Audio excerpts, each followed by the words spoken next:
How's it going, everybody? Dave Meltzer here for the next 2 hours talking pro wrestling. Got Brian Alvarez of Figure 4 Weekly here. Got a lot of news to talk about. Last night's wrestling and a lot of other stuff that last night's wrestling probably brought up. And, Brian, how are you today? I'm doing good.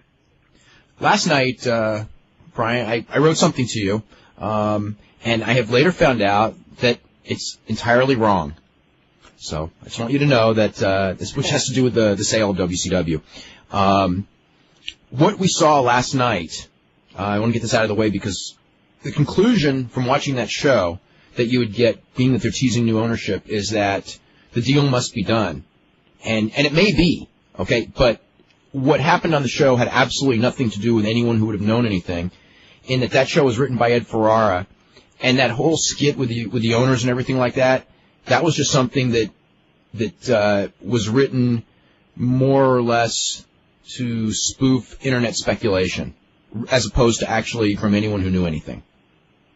Okay. And in fact, that whole show, in fact, was written by Ed Ferrara, and Eric Bischoff had almost, I think, no influence at all on the show. I mean, he may have had something through Johnny Ace. Well, I kind of figured if Eric was gone and not talking to anybody, I mean, my first thought was, maybe Eric called them and said, look, do this angle where you say that the owners might arrive. And I thought if that were the case, why would they do that if the sale was not going to go through, if it was dead?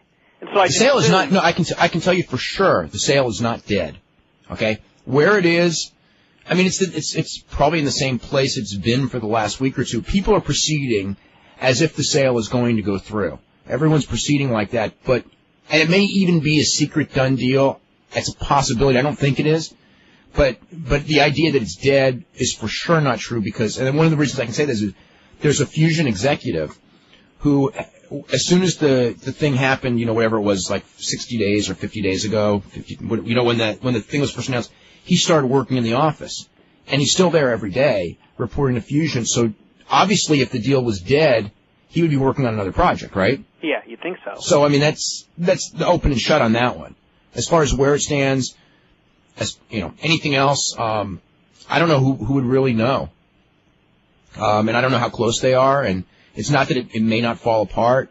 I mean, everyone's still in the same boat. Last night, I know when I was watching, I was going like, wow, obviously the deal's closer to being done than I thought. But, I talked to one person after another today, and, the people who were, no one knows anything, basically. Everyone's speculating. And that's the basic gist. As far as last night, I mean, there were people on the booking committee who had no idea about anything on, March 26th being a done date, but there's no building booked for April 2nd. I mean, this is basically lame duck week-to-week booking. And, what they're going to do. I mean, I think Eric Bischoff knows the angle since, he came up with it a long time ago. Whatever they're going to do, I really believe it'll probably be done on the 26th. But that timetable can change. Who knows? I wonder if we're going to look back on this and, in hindsight, find that the handling of this was even worse than it appears right now. God. Well, it's a complicated thing. This seems so incompetent. How can you be selling a company or attempting to sell a company, not let any of the employees know?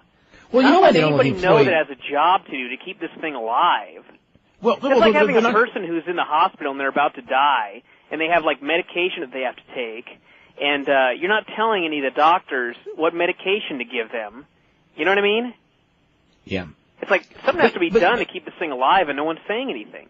Well, but the thing is, I don't think they want to tell the employees because until it's done, I mean, they're going to fire so many of them, and I think that if you officially say, I don't know, maybe they don't have to say that, but okay, the Time Warner side, the TBS side, is doing nothing as far as anything after March 28th television. I think that's it for them. They're checking out. What happens after that is, who knows? I mean, there are holds on buildings in April, but no tickets are on sale. No announcement has been made of cities.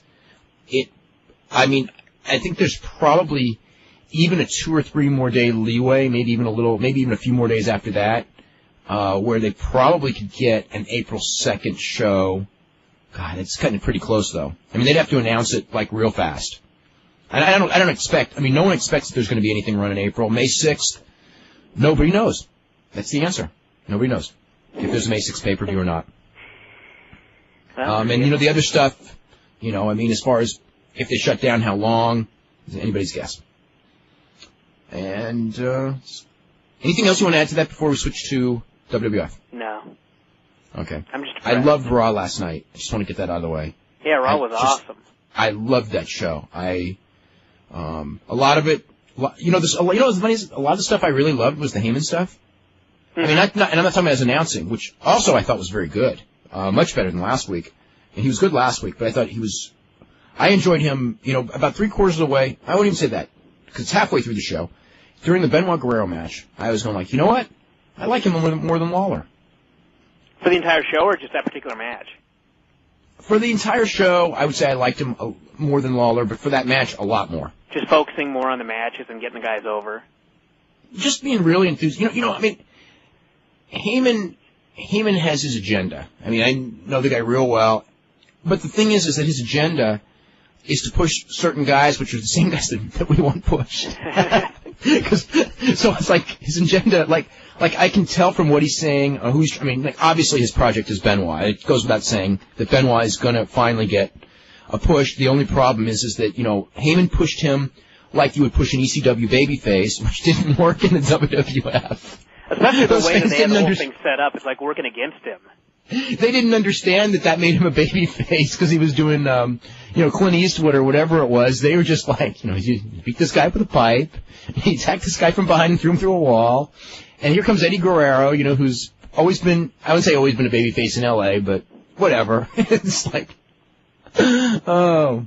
So it was an awesome match, but the people, you know, did not get behind Benoit as a babyface, so. They didn't it was like they didn't know, they didn't understand. No, it's like WWF knows that Benoit is supposed to be a babyface, but they've really done nothing to let the fans know that. It's just this guy, he doesn't like his other friends, and we're supposed to hate them all. So, you know, I'm sitting there, and I knew that he was supposed to be the babyface, and as soon as he came out, in fact, as soon as he first started attacking the Radicals, and I was listening to the crowd in the background, and it was like, no reaction. And then he comes down to the ring, and everyone's just like, okay, here's Benoit. Okay, here's Guerrero. Now what? And they had this great match, and nobody cared because nobody knew what to care about or who to care for. I think people knew they had a great match, but as far as like, yeah, they didn't know who the babyface was, and it's also, you also got to remember that it's L.A. and L.A.'s traditionally tough. It's gonna be tough tonight too. It's in Anaheim.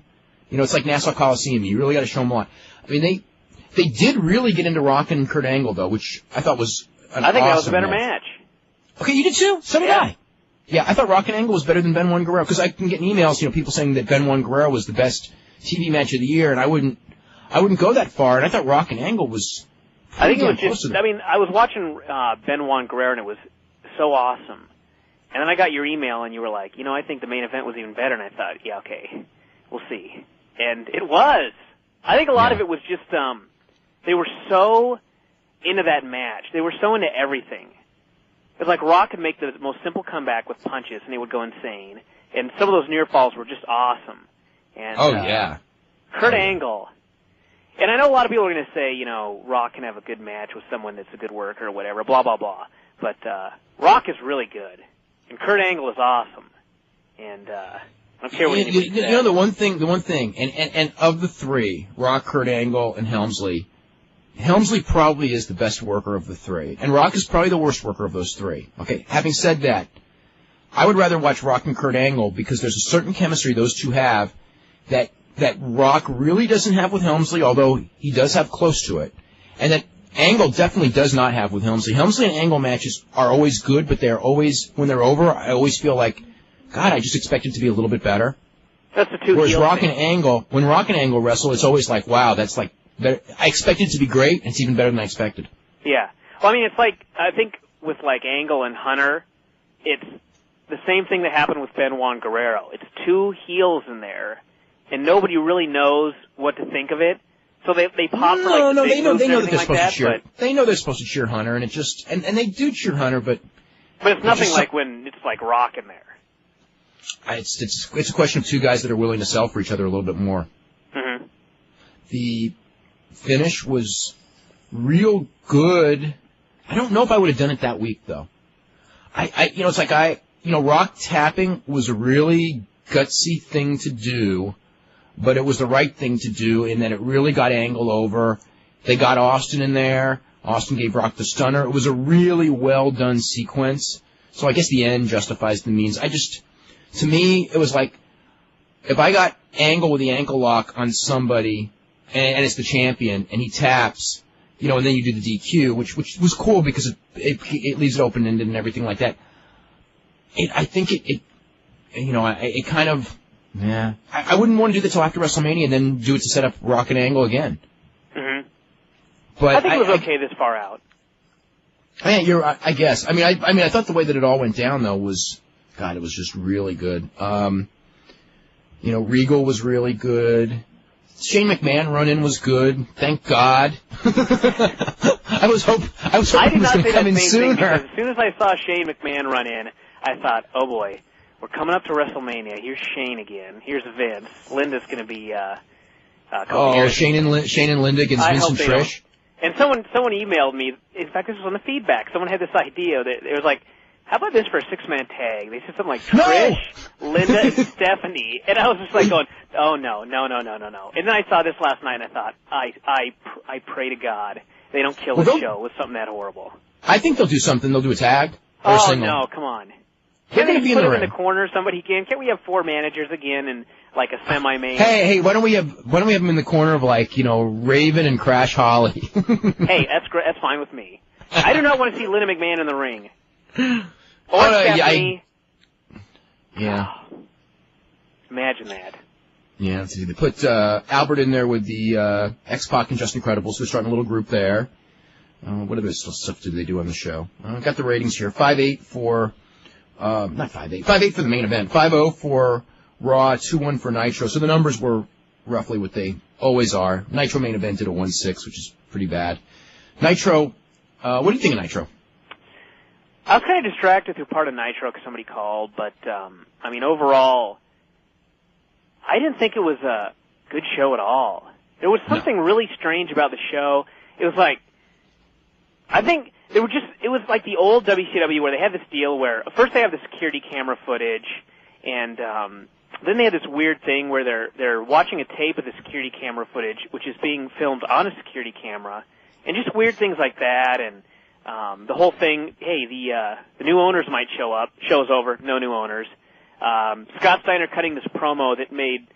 I was still trying to figure out this promo. Maybe you can help me here. I don't know if I wasn't paying attention or what, but I swear Scott Steiner came out and, signed a match, which I don't even know why Scott Steiner's signing matches, but apparently he has power to now. And he, signed Paige versus Rick Steiner. And I think it was supposed to be... Or no, Booker T. He signed Booker T versus Rick Steiner, is what he said. And then Booker T gets attacked by Lex Luger. And what happened in that promo? Was he supposed to sign Paige versus Rick Steiner? Because then he immediately said that Paige could not interfere. I don't know. That whole segment there just totally threw me off. And, the matches, for the most part, weren't very good. There's something about Lance Storm and Mike Awesome teaming up together that absolutely does not work. It's like, separately, they're good to really good, but together, for some reason, they don't have good matches. And, I don't know. The whole thing was smooth and Canyon. You know what? That was a really well announced... Good idea. Very good idea, but not for Canyon. Not for Smooth. Yeah. First, I'm assuming that it ends up with Canyon and the Cat, and Smooth interferes, and Cat goes over on the pay-per-view. That's just how I'm reading it. But it's like, okay, I really like the idea of this guy being beaten down and he keeps getting up, right? I like it, but it's like it's Harold Hogue. It's exactly. Like it was the right angle with the wrong guy. Kind of like... Plus the whole thing they were doing with him trying to limp down to the ring and felt like he's injured, and it was like the phoniest limping I ever saw. It took him forever to get down there. Hey, how'd you like that punch he threw on Disco? Oh, my God. That whole thing was just a disaster. Well, the other one, speaking of the right angle with the wrong guy, Stacy Keibler and Sean Stasiak. I'm just thinking okay, I pretty much, when she came out, I go, okay, they're going to put her with someone to give the rub, and that's good. I'm glad they're using her because she's got charisma, okay? Most of the women are a waste of space, okay? But Then it's Sean Stasiak, who they have been pushing, and I'm just thinking, like, how long do they go with this mentality of he's tall and he's got a good body, therefore we push him, even though the crowd doesn't care and his work stinks and he's boring? You know, it's like sooner or later, I mean, granted, you know, sooner or later, it's like, shouldn't, like, those elements that he doesn't have, like, enter into the thing rather than he's tall? I mean, you know, why don't you just get some male models that are 6'4" and lift weights? Don't say that. I know, because that's what they're going to do next. They're going to get those Battle Dome guys. My first thought when that segment was finishing was like, you know, she is really doing nothing for him because it's him, but he's just killing her. You know what I mean? No, only killing her potential. I don't think he can kill her because I think... Well, he's not going to kill her, but you know what I mean, the potential. That's a good idea. Yeah, he's killing her potential, no doubt. Yeah, and what does she add to him? Nothing. You could put The Rock with him, and it would do nothing for him. Seriously. Because I don't know. He comes out there, he's got the pictures, nobody cares about it. I don't know. Of all the people. Well, let's go through, what else? Let me see. Livewire did an 07, Superstar did a 1-1, Heat did a 1-9. XFL, I don't know the TNN number, but I know it was... I got this printout of... Maybe it was a 0. No. I got this printout of the rating in every single age group, okay, for all the XFL stuff this weekend, except it doesn't have the actual rating on it. So I know that the NBC game did a 2.6, which makes it only the third or fourth lowest rated show in the history of primetime television, in the big four networks. The UPN, I think, did a 1.1, and the TNN game was down in every demographic from its 07 national, 09 cable rating from last week. So probably, 08 and 06 is pretty darn close to what it is, but that could be slightly off. Overall, even though NBC was up, in the cumulative demographics, I think they were down in almost every one. So they overall were down. But anyway, I don't know exactly how down at this moment. Okay, real quick before we go to a break. This is the poll question. What number of wrestling or mixed martial arts pay-per-view shows would you be willing to buy in the course of a year? None, 17%. 1 to 10, 22%. 11 to 20, 12%. 21 or more, 3%. And as many as I think will be good, 45%. So I think, what does that say? There's a market if it's good. There's a market if people are going to want to like it, they're going to buy it. And, yeah, that's what it says. Today's question, of course, has to do with last night's wrestling. They're not going to buy it just because it's there.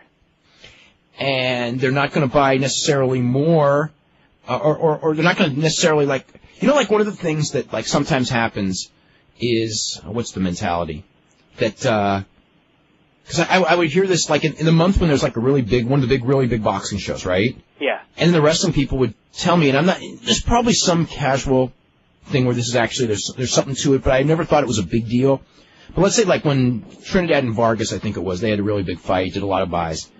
And then like people are going like, well, since Trinidad and Vargas took all the money away from the consumers, they're not going to buy wrestling pay-per-views that month. And to me, it was like, yeah, that's a great excuse, isn't it? That sounded like maybe the pay-per-view was $450. Yeah, I mean that was like one of those old-time promoter excuses, like the circus came to town, so therefore they're not going to come to wrestling this month. It's like having a restaurant going, why open on Sunday? Because everyone's going to eat out Saturday night. You know what I mean? You can spend $30 eating out on a Saturday night. You're not going to have $30 the next day if you're hungry? It depends on the restaurant. That's true. I don't know. Anyway, let's go through Thunder last night. I heard there was a couple of good things early, and like usual. The rest of the show was pretty bad. Let's see. Hey, by the way, remember you were talking about David Nelson and how you would watch him, and you could tell by the way he was going to the ring if he was going to do a job? Oh, yeah. Lex Luger. Oh, same way. Absolutely. I mean, Lex Luger usually is horrible, but he's like utterly beyond horrible when he's going to do a job. Last night with Booker T, it felt like he was in there with somebody who couldn't work. He was in there with Booker T, and he was so bad. Yeah. There's something. What did? Well, we'll talk about that one later. We'll talk about XFL in just a second. Anyway, The good matches, from what I was told, Rey Mysterio Jr. and Billy Kidman beating 3 counts. So it's Rey Mysterio Jr. and Billy Kidman against Romeo and Elix Skipper as far as the Cruiserweight tournament final on Sunday on the pay-per-view. Heard that was a good match. Romeo and Skipper did a run-in afterwards, just, Then, let's see, Jason Jett, which is the name that the former EC Money, real name Jason Broyles, is using, pinned Alex Wright. And I heard that he was the star of the show last night. A lot of innovative moves.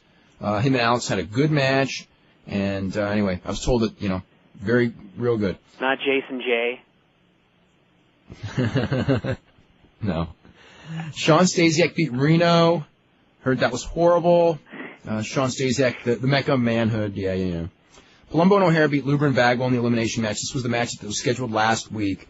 They did the same deal that they were scheduling last week, which was that Palumbo gets pinned first, which leaves O'Hare with Luber and Bagwell, and then he pins them both. So I can just imagine the look on Luger's face walking in the ring. But Bagwell was the final one pinned. I heard this match was really bad. Shane Helms beat Kiwi. Heard that wasn't very good. Conan and Hugh Morris beat Disco and Mike Sanders. Heard that wasn't very good. And then Jarrett and Rick Steiner beat DDP and Dustin Rhodes. Flair does a run-in, and then Dustin gets hit with a guitar by Jeff Jarrett. And I heard that wasn't good at all. And also, they started with, maybe 2,700 people in the Knoxville Coliseum, and they ended with very, very few.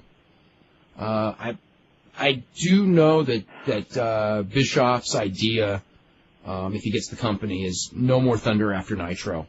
Taping it separate. No more Thunder for a while. There is no more Thunder for a while. Well, if they shut it down. Once the if they restart it, they're going to back. Oh, you mean just like not even bring it back? Yeah, just they could do it eventually, but why have? I don't know. I think that you should put. They need the television ad revenue. When you're trying to rebuild all your effort into maybe one show. Well, they need the television ad revenue. They need some money coming in. That's true. It works against you. That's the whole weird thing about television house shows and pay-per-view.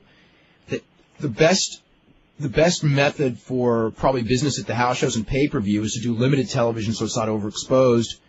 But there's money in television advertising that's more guaranteed than the house show and pay-per-view, especially if you're WCW, where there's so little income in the house show and the pay-per-view business right now. And the television, even at a 2.0, there's advertising money coming in. So I'm just looking at it like, when this war first started, it was like Nitro was one primetime show a week for 1 hour. And Raw was one primetime show a week for 1 hour, too. Yeah.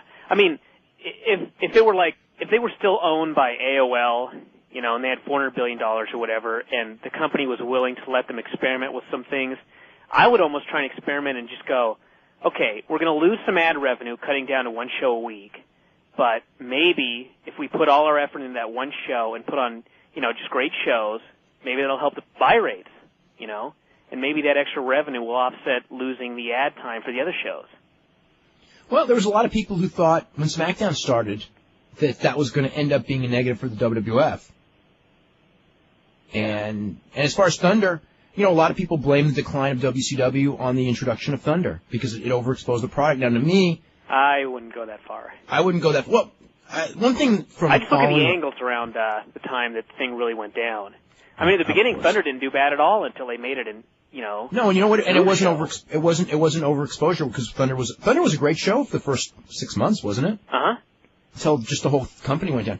One thing that my feeling is, as far as television goes, is that really good television. I guess there's a such thing as overexposure of really good television, but obviously WWF doesn't have it right now because their pay-per-views and house shows are still strong. But really bad television, it's probably better to have no television. Very little of it. Very little. Look at Heat. When Heat was like an A show before SmackDown, Raw's numbers were great. Heat's numbers were great. If they would have had I don't know if effort is the right way to put it, but if they would have had the ability to try to make that an A show and Raw and SmackDown, I don't know what would have happened. But as soon as they made it into like a B or a C show, it just died. Yeah, but that's too much. I don't think that's a third live show a week. Not live, but live to tape type show a week. Yeah. With wrestling, it's like, what can you do that you're not already doing on the other shows? Mm-hmm. Quick XFL. What did you think when Ross did that little speech last night? I was very sad. Or did you just fast forward? No, I listened to it.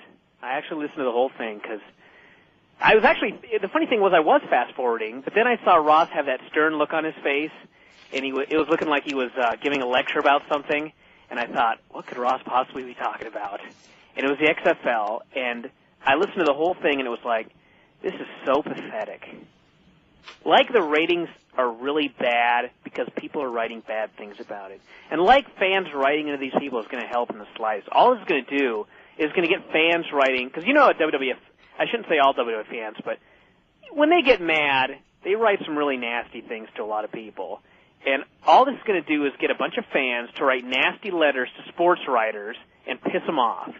And like that's going to get these sport writers to cover it or be nice to it or whatever. And even if every sports writer in the country went, hey, XFL's great, this thing's a huge success, it's not going to help. Now, here's the thing. He had a valid point in that if they're, I mean, it depends on the newspaper, it depends on the size of the market, it depends on the interest.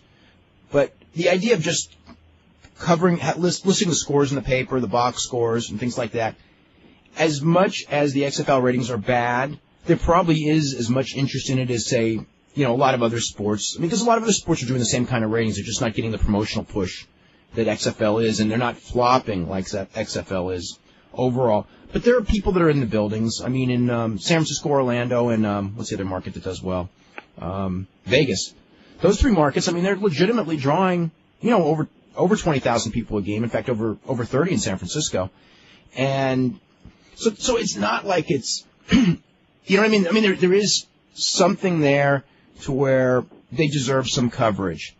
Now, at the same time, the way that they, to go on after, if you look at this whole thing with the media, and anytime you really group the media at large, that's such garbage because the media doesn't all talk to each other, and they all don't get in this big room.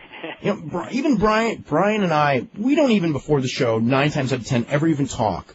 And, I mean, whatever his opinion is, I mean, we think a lot alike, as it turns out. But the point is like, we all have different opinions. We don't conspire. Nobody's sitting there going like, all these media people going, we hate Vince McMahon. Now, there are media people who hate Vince McMahon for various reasons, okay? And part of it probably is because Vince McMahon, hates them. When this thing started, it was just like, I mean, he was insulting them from the very beginning. He was insulting the stock people from the very beginning, because they said it wasn't going to work, and it turned out they look more right than he does today. After the first week, he was insulting them again because, it doesn't care. It doesn't matter what you guys say. I got the ratings. Well, he only had them for 1 week, and then it turned out that a lot of people were right, and he got a lot of bad pub. But then look at the stuff he's done. That thing Saturday. I mean, he's lucky that he didn't get ripped more for that halftime thing. Mm-hmm. But so then he comes on there. And he's going like, I want more coverage. I want more coverage. The same people that he's been insulting since day one. I mean, remember, like Ross and Lawler. What did they remember that thing they said about Rudy Martzke? I mean, and then 5 weeks later he's like, oh, how come you're not covering us more? Yeah. And and Ross did get a bum rap because he was a wrestling announcer, absolutely. And there have been people who bent over backwards to find the most insulting things they could say about the league. I think that there have been reporters who have been unfair. There have been reporters who have been totally fair as well. I mean, they complained about Sports Illustrated. Some people there did. And Sports Illustrated's story after the first week, which is the only one I think they've done, was a totally fair story. Yeah. But because there was some negative and some positive, they complained because, you know what I mean? Yeah. Anyway, I just thought it was so sad watching that thing. Anyway, any other wrestling news to get into before we start hitting emails? I think that's it. Okay. I want to quickly remind everyone that, let's see, what is our schedule? Tomorrow we have Jeff Merrick. Thursday we're going to have Cody Monk of the Dallas Morning News, and Friday we're going to have Ken Shamrock. And then next week we've got Mike Mooneyham on Wednesday, Rico Constantino on Thursday, and Superstar Billy Graham on Friday. This is from Ryan Anderson, who goes, Jeff Merrick made a good point. How come the RTC didn't censor the Trish Vince angles both last night and last week? Because they know who pays them. Was Eddie Goldman right on today's show when he said the XFL has the same amount of viewers as the WWF? Al, did Eddie really say that? Al is not here. So, Or he fainted. Okay. If Eddie said it, it's not true. If he didn't say it, then he wasn't wrong. But XFL does not have anywhere close to the number of viewers as WWF. Not even close. Why would he say that? Well, I don't know that he did. Could you please tell me what you think would be the better pro wrestling school to go to? Maybe he meant viewers at the live events. Per live event, they probably have more. 20,000 people in the building? Yeah, because they're playing in bigger stadiums, but they only play 5 games, or was it 5 games by 8 teams? I mean, they're not running 200 days. Al, did Eddie say that the XFL had the same number of viewers as WWF? I believe he did. I can find out, though. Okay, well, he's wrong. Okay. Let's see. Could you tell me what would you think would be the better pro wrestling school to go to between Ultimate Pro Wrestling, OVW, and Les Thatcher? I would hesitate to even want to give a recommendation of those 3. If I was you and I would go to all of them, see what they're offering and see how it fits your needs, and see the instructor you think that you would probably get along the best with. And what fits your, Ultimate Pro Wrestling is basically, they're looking for guys that are, I don't want to say they're looking for, but what they have specialized in is guys who have good size and good bodies, and kind of giving them a lot of polish, like interview stuff, some ring stuff, to get them ready for WWF. OVW is also to get ready for WWF, but I think that they're more into the basics of wrestling, and Les Thatcher's would be also basics of wrestling. Again, I think it's the instructor that you get along with that fits your payment plan, the city that you want to live. I would hate to, again, I haven't been through any of those 3 schools. Obviously I know all 3 instructors, but I don't know. You have any thoughts on that? I think the thing is, as far as like the desire to get a developmental deal, it's really going to come down to your appearance and your connections, and not who trained you or what you can even do. Yeah. Look at Prototype. He'll admit it. He's hideous, but he's got a deal. He's got potential. Yeah. Let's see. Ben Moore, I thought Raw was the best in quite a while. Rock and Angle was pay-per-view quality. I was wondering what they have planned for Angle. I don't know if this is locked up right now at this moment. Didn't he attack Kane last night? No, that was Big Show who attacked Kane. Oh, my God, that's even worse. No, Big Show and Kane, I think the Big Show and Kane are going to be wrestling at WrestleMania for the hardcore title. No, but, hey, I'd rather that than Big Show's wrestling Kurt Angle or Kane's wrestling Kurt Angle. That's true. Kurt Angle looks like he's going to go with the idea. Among the ideas that was batted around was Kurt Angle going with Benoit. What the hell? Obviously a great match. Yeah, it's a great match. Jericho's going with Regal. That should be really good. Rock and Austin. I mean, that's going to be really good. Helmsley and Undertaker. I think that'll be a good match, not necessarily a great match. Let's see. Going back to training, I just want to make one more comment. Sure. It really is about your appearance and who you know, because just look at David Flair. He's a son of Ric Flair. He did get in because he was his kid and everything like that, but he was back in NWA Wildside. You could be trained by Ric Flair, and if you're skinny and you have nothing going for you, it doesn't matter. It doesn't matter. You could say, I was trained by Ric Flair for 15 years, started training when I was 10, I'm 25 now, and they'll just say, okay, great. So much of it's cosmetic, and more now than ever. Yeah. And if there happens to be just one company in about 3 or 4 weeks, it's going to be even more important. Yeah. Because, there's that mentality when you walk through the door. And Stasiak's the perfect example. Stasiak, he's going to end up being like Luger. Not quite all the way like Luger, because Luger had that body and it was the right time and everything. Timing was good. But, I just get this feeling Stasiak's going to be some guy who's going to make this career over the fact that he's tall and has a good body, and he'll never amount to anything. Maybe he will, and we'll all look stupid, but do you know what I mean? Yeah, just look at look at Stasiak and look at Jamie Noble, and look at where they're at. And where they will always be at. Yeah. Jamie Noble, I feel, people always, actually I can't even say that anymore, but we used to always get the people that say, you want WCW to die, you're biased, blah, blah, blah, blah, blah. I feel so bad for these awesome guys like Jamie Noble and Yang and Shannon Moore and Shane Helms and all those guys. If WCW dies, those guys are screwed because they aren't going to get a chance in WWF because of the size. And they're not going to make any. They're not going to be stars on the independent scene either because they're not gimmick oriented enough. Independent stars, are the guys that have been on, have had WWF TV and have had pushes, or someone like, I think Sandman, because of the cigarette smoking and everything like that. You know what I mean? Yeah. He kind of has that gimmick ring entrance, so it's something for. Not that it's a big deal, but it's something. Shannon Moore's not going to have that. No. This is from SK from Manhattan. Goes, not sure if you're into wrestling video games, but Fire Pro D was just released for Dreamcast. The game is the ultimate game for hardcore wrestling fans. It has over 200 characters, all based on real pro wrestlers or UFC fighters. Ken Shamrock, Hero of Chanchin, Sakuraba, Fujita, Karu Uno, Big Daddy. Oh, that's Gary Goodrich. Alexander Karelin is in it. I wonder if he's getting rights fees. Andy Hoog, Hickson Gracie, Hoist Gracie, Funaki, Ruben Asado, and Alexander Otsuka are a few of the fighters in the game. There's an endless array of options, inter-federation battle royals, barbed wire matches, electrical explosive steel cage matches. There's an octagon with no-holds-barred rules and referee stoppages. So we could put Alexander Karelin in an electrified barbed wire match with Karu Uno, who's 1/3 his size.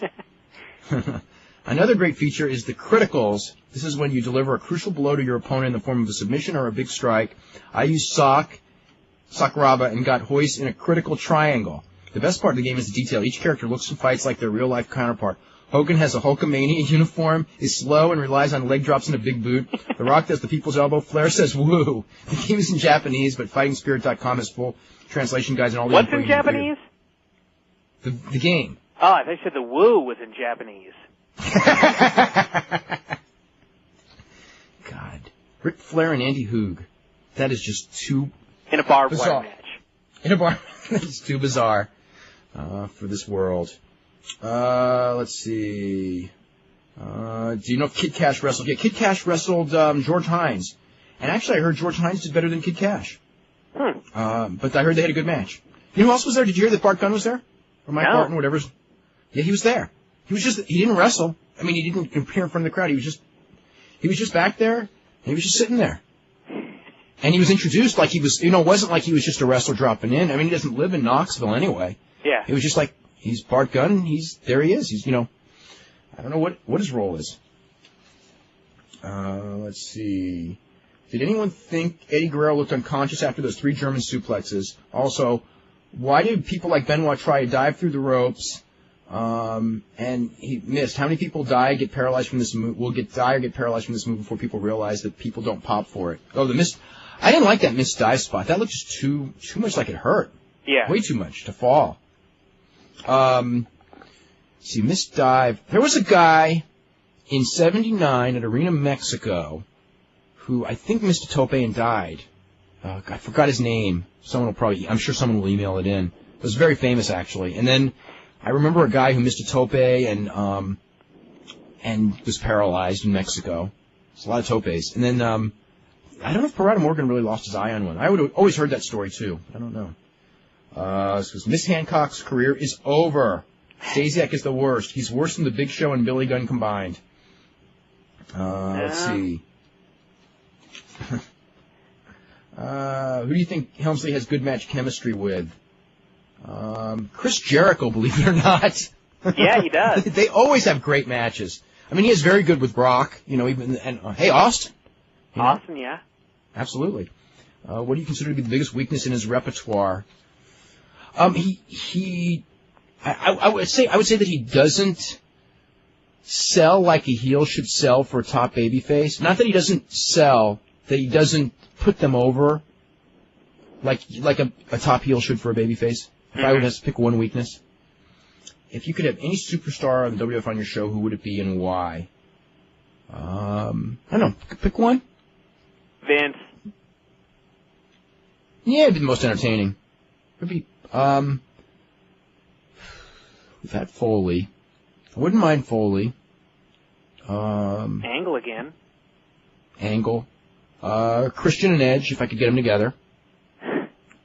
Steve Regal. Yeah. Steve Regal might have been the best of all of them that we had. Eddie was good. They were all, when we had them, they were all really good. Regal may have been the best though. Of all the WWF guys that we had. Which, I don't know. Angle was really good too though. Edge, Christian, yeah, they were all good. I think the best way to get Benoit over as a babyface would have him save Austin from a beatdown from the Radicals after an Austin-Eddie match. It's an idea. If they have the McMahons tag at WrestleMania, wouldn't it be Stephanie and Vince against Shane and Trish? Shane? No. That's better than Shane and Linda. Much better. What's the current plan for Angle at WrestleMania? We'll probably find out tonight. Again, the Benoit thing was talked about. God, how did you like that? It's pretty much a backdrop driver. Eddie Guerrero gave Benoit last night. This back suplex? Yeah. Right on his head. There was a move. Now, what was the move last night that I got really scared? Yun Yang. That pile driver deal he did? Oh, yeah. Yeah. I think it was awesome. Yeah.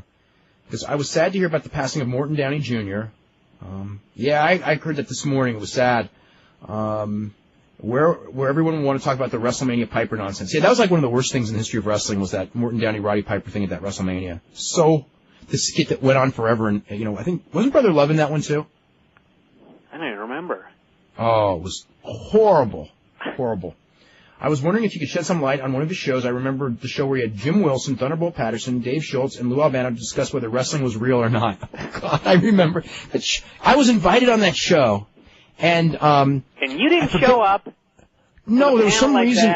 It was like a scheduling conflict. I didn't know who the other people were, and believe me, if I had known, good Lord, but David Schultz and Lou Albano, there's no way. There's no way. Anyway, all I remember is David Schultz repeatedly calling Big Jim a damn liar. You damn liar, boy, throwing water in his face, and Lou Albano acting stupid like he couldn't understand English or anything. If you could refresh our memories and share any cool stories about this episode and any fallout that occurred. I remember it was one of the very first times I saw a wrestler break kayfabe, but I was also very surprised to see Thunderbolt reappear in WCW in 1990 as the Steiner Brothers manager. Yeah, that was some racial thing. They were trying to quiet Thunderbolt up like they always did. Whenever Thunderbolt complained about racism, they gave him a job, and then he stopped complaining. And Robbie Walker, I think, is like, it's not, I don't know if this is his real nephew or, hard work Bobby Walker, but same situation, I think.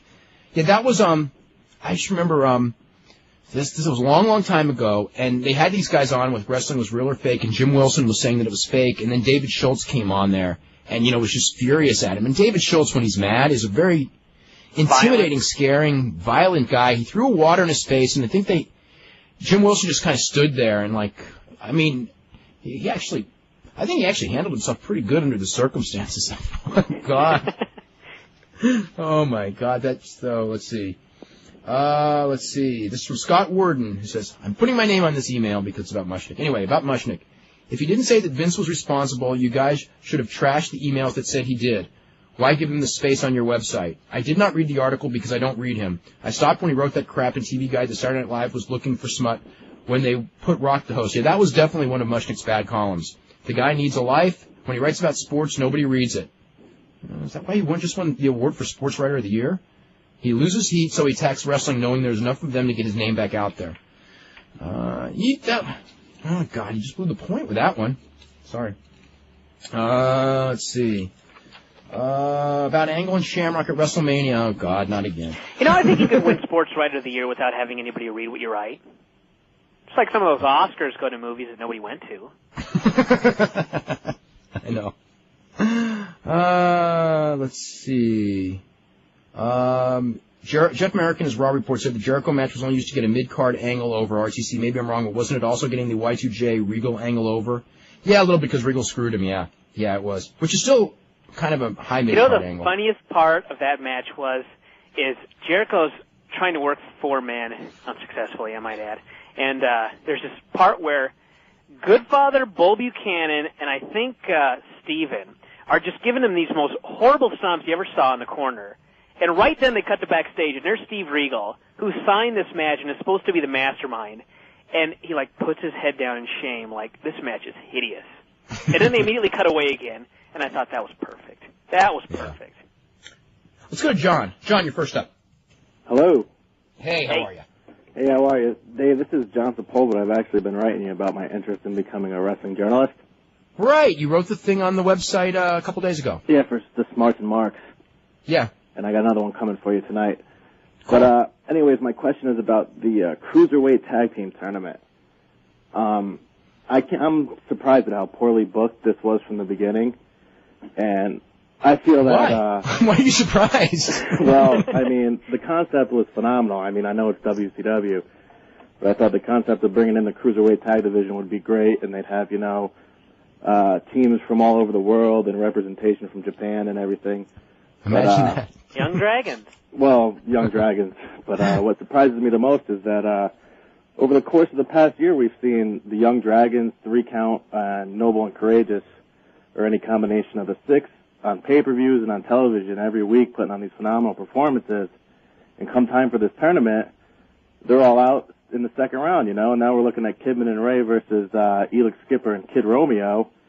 And it just seems to me that what message does this show? Because these guys who, pour their hearts into their matches are not getting rewarded when the championship belt is coming into fruition, Yeah,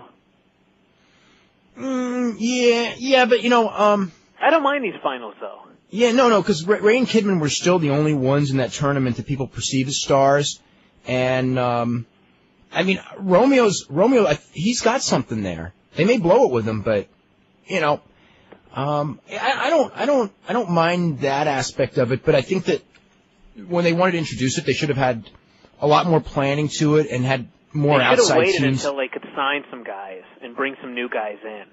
Right. You know what? They should have just waited. Talked about, man, I'm going to go to Ultimo Drive. I'm going to get some guys from Toriuma on. I'm going to talk to New Japan. But let's do the Cruiserweight title tournament before I get any of them.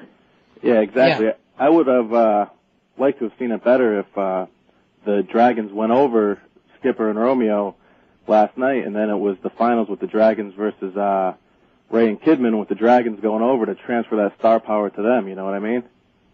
I wouldn't have anything against that either. I mean, either way, it's what you do with it. It's what you do with it after. But yeah, I mean, I wouldn't. The Dragons have worked really, really hard. I wouldn't have a problem. It's not really a matter to me in this Cruiserweight thing at this point. In that match and in a lot of the matches, who wins and loses, provided that they work hard and it's put over good and they don't give up on it because the crowd didn't instantaneously take to it, because it's going to take a while to get the crowd into it, because, let's face it, the people have been told for so long, like with 3 Count and those guys, yeah, they had great matches for almost a year and real good pay-per-view matches at the end of the year and everything like that. But at the same time, after every one of those matches, they were never put over. The fact those matches were good was never put over, and then every time they wrestled anyone outside of themselves, they always got squashed. So they're not over, And do you think that the fact that Steiner squashed, 4 or 6 of them a couple weeks ago, do you think that's still hurting the division, or do you think it's pretty much been forgotten? It's not that it's been remembered, but I think stigma-wise, it certainly didn't help. And there's been nothing that's changed. There's been nothing that's changed the mindset of a fan that this is important, since then, other than that they're, it seems like it's a jobber tournament to a lot of people, unfortunately, by their reactions, even though, like, on most of these shows, they're the best match on the show. Oh, yeah. And I think Easy Money, or what are they calling him, Jason O or Jason B? Jason Jett now. Jason Jett. I think he looked phenomenal in his tag team match on Thunder a couple of weeks ago. But him and Johnny Swinger, they don't really have the Cruiserweight look about them, you know what I mean? Well, last night they put him with Alex Wright, and they put him over Alex Wright, and I think that the feeling was that he shouldn't be in the Cruiserweight division, but he could work with the Cruiserweights. I think that was the mentality coming out of watching that match, but he favorably impressed everyone. Yeah, he's a phenomenal worker. But very innovative, so that's cool. All right, I'll let you get to some more callers. Thanks for fielding my question. Bryan, anything big as far as Figure 4 goes? Any stories you're working on? I'm behind. I'm way behind, but lots of stuff on WCW, hopefully. And I don't even know what else is in there this week. We'll plug it tomorrow. I'll be writing some WCW stuff, but I still got to make a million more phone calls to find out what's. I'm going to go. Nobody really knows what's going on. I mean, literally nobody knows. Oh God, we got Steve Prazak on the line. Steve, how you doing? Hey, Dave, how are you holding up? Hey, I'm doing pretty good. Groovy, yeah. Just wanted to give you an update here on wrestling in Georgia. Seemed to really dodge the bullet this past week. There was a bill that would actually pass the House which ostensibly would regulate all professional wrestling in Georgia, which would affect would kill the independent wrestling scene here, without a doubt, since it would cost $250 for every card that was put on. plus $250 annual licensing for wrestlers, referees, plus commission would have jurisdiction over every professional wrestling match, and whether it's being filmed in the state and ultimately broadcast in the state. So in other words, it would pretty much kill independent wrestling entirely in Georgia, and I'm sure that Vince and whoever's running WCW wouldn't be too delighted about having a commission having jurisdiction over their matches for their television shows. So, but anyway, the fact it was the wrestling portion of this bill, which was tied together with some sort of legalizing of ticket scalping agencies. I'm not quite sure how the two tie together, but apparently the wrestling portion of it has been pulled from the bill. So wrestling has managed to dodge the bullet, as I said.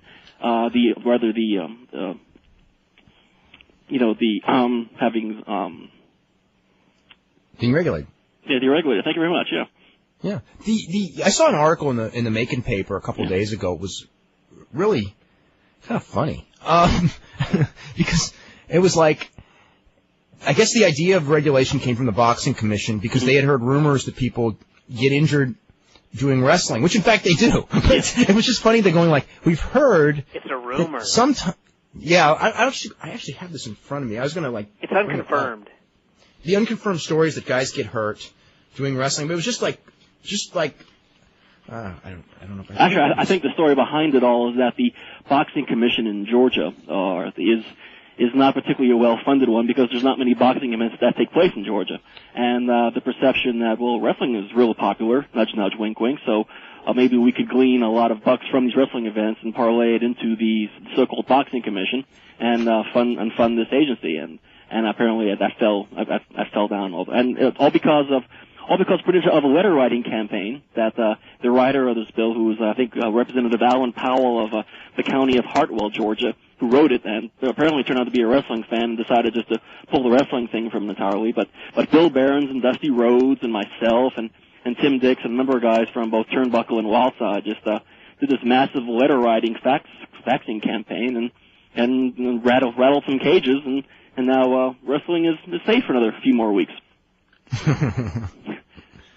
Yeah, I saw the thing with I could see where the $250 a show would really like. I don't know that like it really would be a big deal to the WCW or the WWF, but I mean that's the kind of stuff. You know, the whole problem with the whole regulation thing is that I don't know. It's like the regulation. The way the wrestling is set up, it's not fair.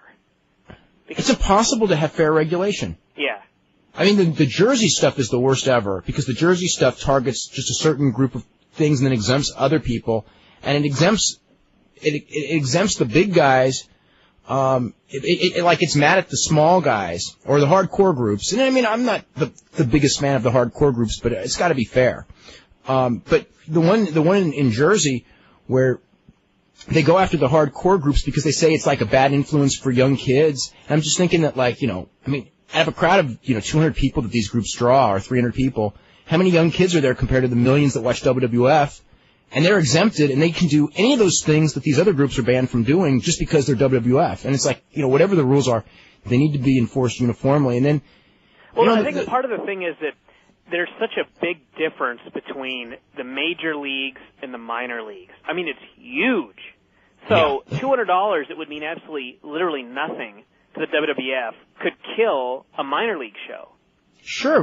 If you're doing let's just say your whole gate's $800, you know what I mean? Yeah. I mean, there's your it makes it. It's just tough. Oh, it's tough. And actually, I think the thing that would have bothered the WWF and WCW particularly, there was a clause in here saying that the commission shall have jurisdiction over every pro wrestling match, contest, or exhibition of wrestling which occurs or is held within the state, is filmed in the state, or is broadcast or transmitted from the state. So I don't think that they would have WCW and WWF would have been affected if they would ever have attempted to do something from the state of Georgia, but mind you, now it's all for naught, happily. Yeah, I don't think that would really matter because in 22 states that they're in, they have that same provision. Oh, do they really? I wasn't aware of that. Yeah. Just a little under half the states have that same thing, and they don't. The only state that they avoid is Oregon, and that's because of drug testing. That's not because of any other thing. I mean, but yeah, of course it's a big deal as far as smaller companies. But I mean, I know here, just as an example, I mean, for years, we up until I don't know, it was a couple of years ago, and I don't even know what the exact God, I don't know what the exact stuff is right now, but California regulated wrestling. But there were tons of independents that went on that theoretically, should have been taxed and all that like that. And they just went on and nobody knew about it. And then like every 3 years, there'd be a promotional war, and one promoter would think on the other one that they've run 3 years worth of shows and never pay taxes. And then the athletic commission would want like $10,000, and then they would have to shut down. And it just turned into like, this political nastiness. But yeah, I mean, I don't know. I don't know what to say about it other than, I know. When I read the thing, I think that Brian, how much does it cost, like, for you to get for Oregon and Washington as far as like licensing? For me to get licensed in Washington, I think it's a $15 license fee, and then whatever it would cost for just the most basic physical, like to make sure I'm not going to die. But for Oregon, it's I think $15, and I have to get a regular physical, and then I have to get I think hepatitis B and HIV. So those run maybe $100, $150. So that's it.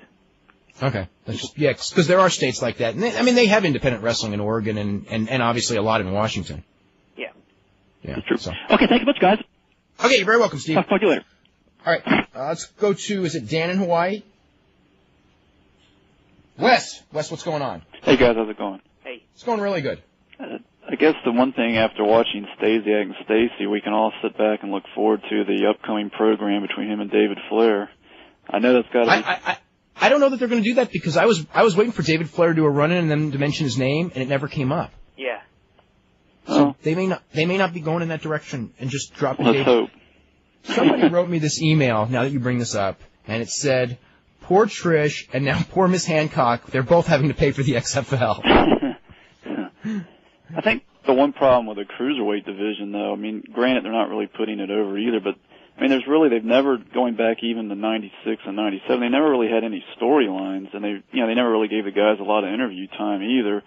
I think, when there's not storylines anymore, people really don't get into it as one of the reasons, the ratings. I mean, you can put on a great match, but, people, it seems like now, they want something behind the match as well, wouldn't you say? They want star power, and you gotta make them stars, and a lot of that has to do with, star power has to do with a lot of interview time, and story, some storyline too, yeah. They did some storyline stuff like Jericho did with Malenko and things like that, and they did give them interview time, and when they did, it was kind of over mid-card stuff. Yeah. So they sometimes did, but yeah, now with these guys, God, I don't know. Would those guys ever do interviews, hardly? I mean, I remember, but then again, I remember when they tried with Jamie Noble and Evan Courageous, and it was just as soon they didn't do interviews. Oh, yeah. Look at the material they had to work with, though. It's like it's like I dated your sister or something. They could definitely use a manager that they could speak to, I guess, for him. But also, is Heyman signed yet with the WWF, or do you think he's still holding out hope that WCW might go out of business and something might pop up? He's not holding up any hope for that. I mean, I don't know that he's actually signed the piece of paper yet, but they wouldn't be putting him on TV if they weren't pretty darn sure he's with them for life. Yeah. Also, too, the WWF stock, I don't know what it's been at today, but I know yesterday it ended up at $11.93. That's got to be like one of the lowest I've seen it in a while. Do you think maybe, though, if there is any good news out of that, it's that the people are dumping off now before the XFL Titanic goes, while there's still a little, before they go underwater? Well, obviously, most of this is, aside from the fact that the stock market's just going down in general for everybody, is, they're being hurt real bad by the XFL. And everything did get hammered yesterday, though. Yeah, they didn't get hammered as much as most things, I think. Yeah. What was the market down like? What percentage yesterday? I can't remember the exact percentage, but it was low. Actually, it was up 2 cents. I think the WWF stock was actually, but was it? Yeah. So and WWF didn't get hammered like everybody else. Yeah. I mean, to the value buy now. What? Buy it now. It is undervalued because it is a profitable company. Yeah. And when they dump this XFL, it'll be a hell of a lot more profitable. If and when. Well, they're going to. It's just a question of when. There's not an if, it's a when.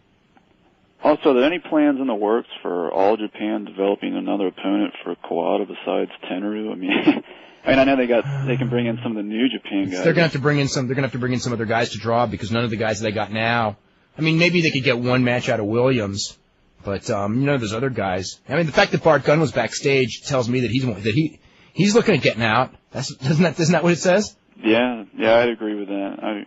And my last question was, in terms of when you and Les were talking, Friday, Buddy Landel, what was the point of him developing that whole Nature Boy character, considering when he did that, Flair was already a pretty big star. And was there any heat between him and Flair? I've heard rumors that there was over that. I don't know, but I know that, it was a natural program in the Carolinas, and I think they got like one or two matches in, and they drew very well. And then Landel went and, basically did too much coke and got fired. Right before they ever got the program really going. But he'd used the name. I remember when Buddy Landel first started as a dark-haired guy, and then he bleached his hair blonde, and he became Nature Boy Buddy Landel. I'm trying to think what territory. I forget what territory that was, but it was well before he ever went to the Carolinas. And then he came to the Carolinas with that same gimmick as kind of like, like this cheap knockoff of Ric Flair. But it actually drew a lot of heat because, Ric Flair was the legend, and here's this, guy that was, a cheap knockoff of Ric Flair is good for heat, Yeah. So, but I don't know, as far as Ric, I never heard of Ric Flair being mad about it, but, who knows? I can't say for sure he wasn't. But it seems to me, though, because he was a pretty solid worker, that, after that, they should have probably dropped the character, because that was I thought it was always kind of a career holdback rather than a springboard. It was good in the Carolinas, and afterwards it just became his name, and, I don't know. Just look it up. I don't think it was, after he took Lex Luger's gimmick. Yeah. I thought Sean Stacey. Sorry. What? That was Mr. Perfect. Yeah, he took Kurt Hennig's gimmick. I think that Landel's career was hurt by the drugs and everything. By the way, I saw Landel. He was on the Ohio Valley show on January, whatever it was, the Christmas Chaos show, the redone Christmas Chaos show, January 30th. He looked like Buddy Rose. He was so huge.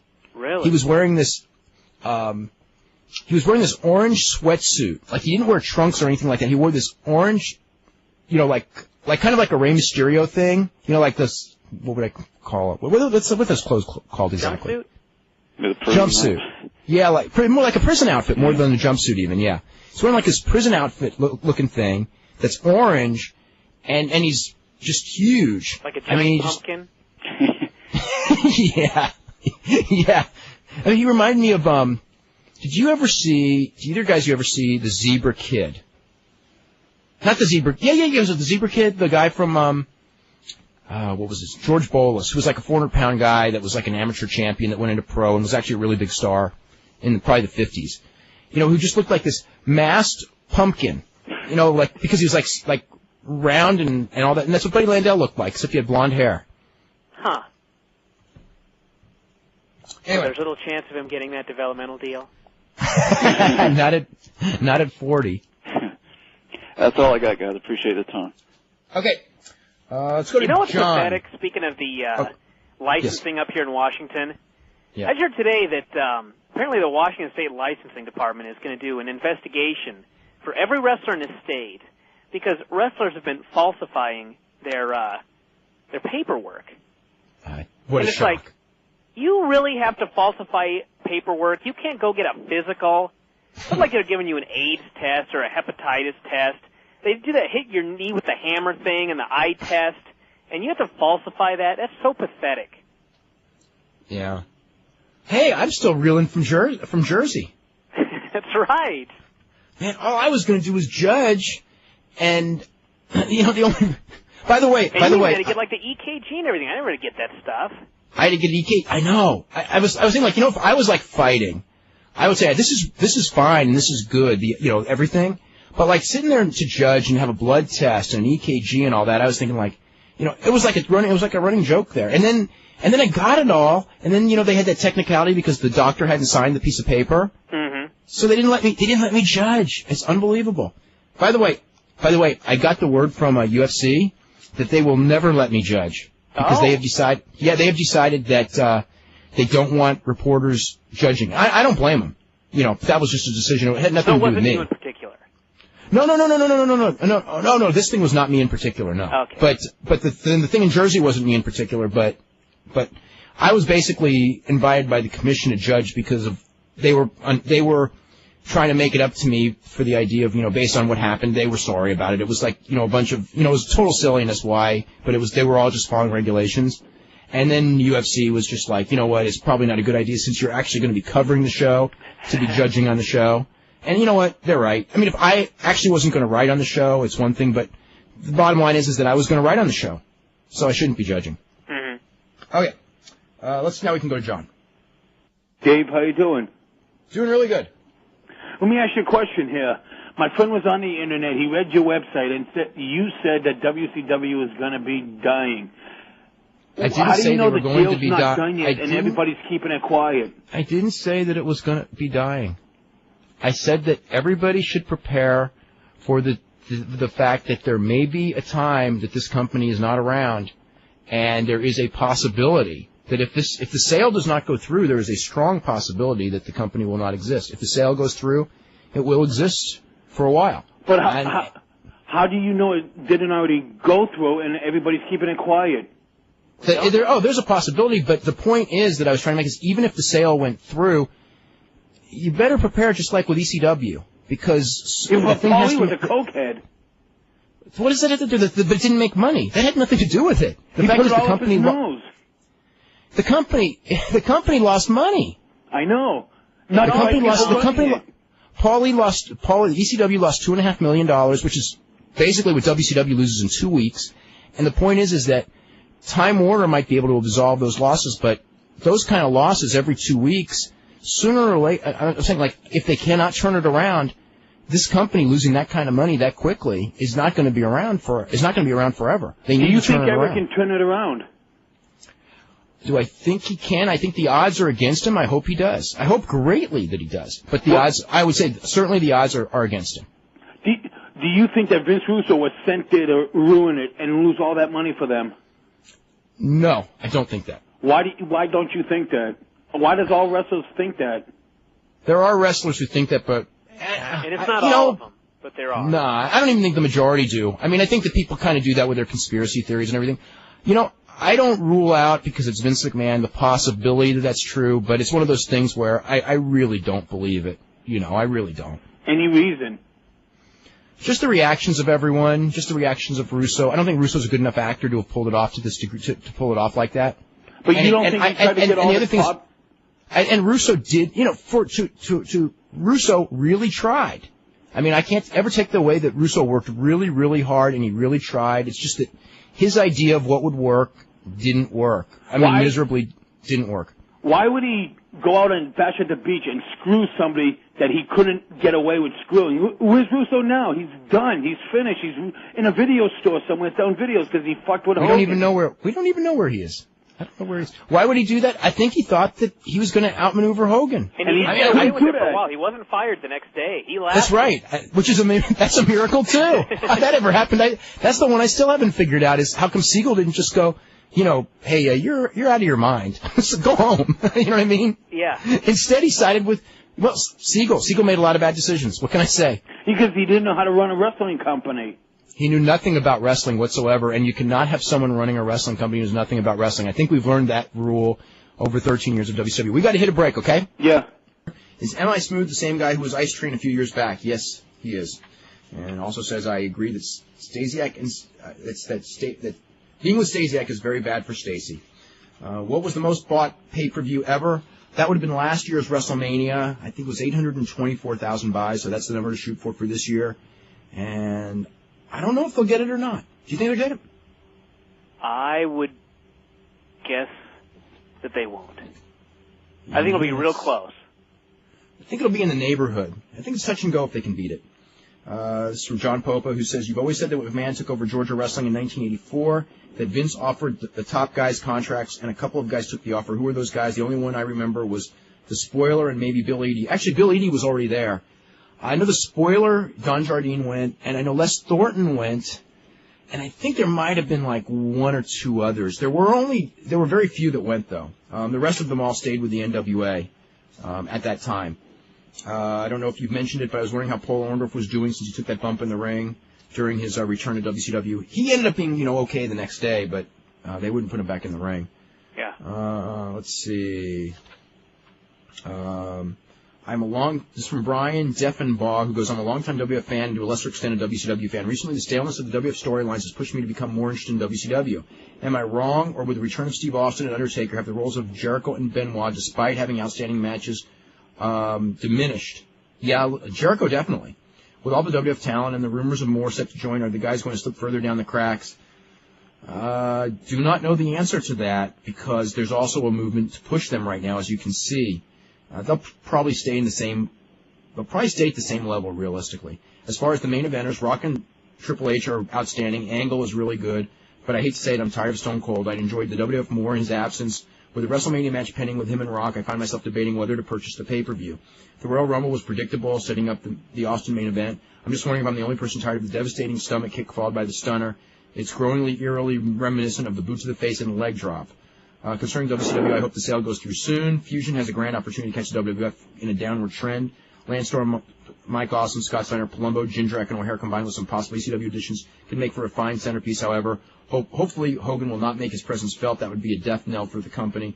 Basically, if they got rid of Steiner, Rick Steiner, Lex Luger, and Nash, I would find the company refreshing, even if it's still confusing. Let's see, a couple of comments from someone who goes, I liked the first hour of Nitro. Regarding the Medeja thing, why didn't somebody just ask Medeja who attacked her? Because I think Stasiak is a decent worker. At least he tries. He does try, but he's terrible. I thought Raw was very, very good. I could try to play football. Yeah. Rock and Angle was probably the best match on free TV this year. God, I'm trying to think. I mean, Austin and Angle had a really good television match. Remember that? Yeah. Rock and Angle was at... Rock and Angle didn't... When was last Rock and Angle match on SmackDown?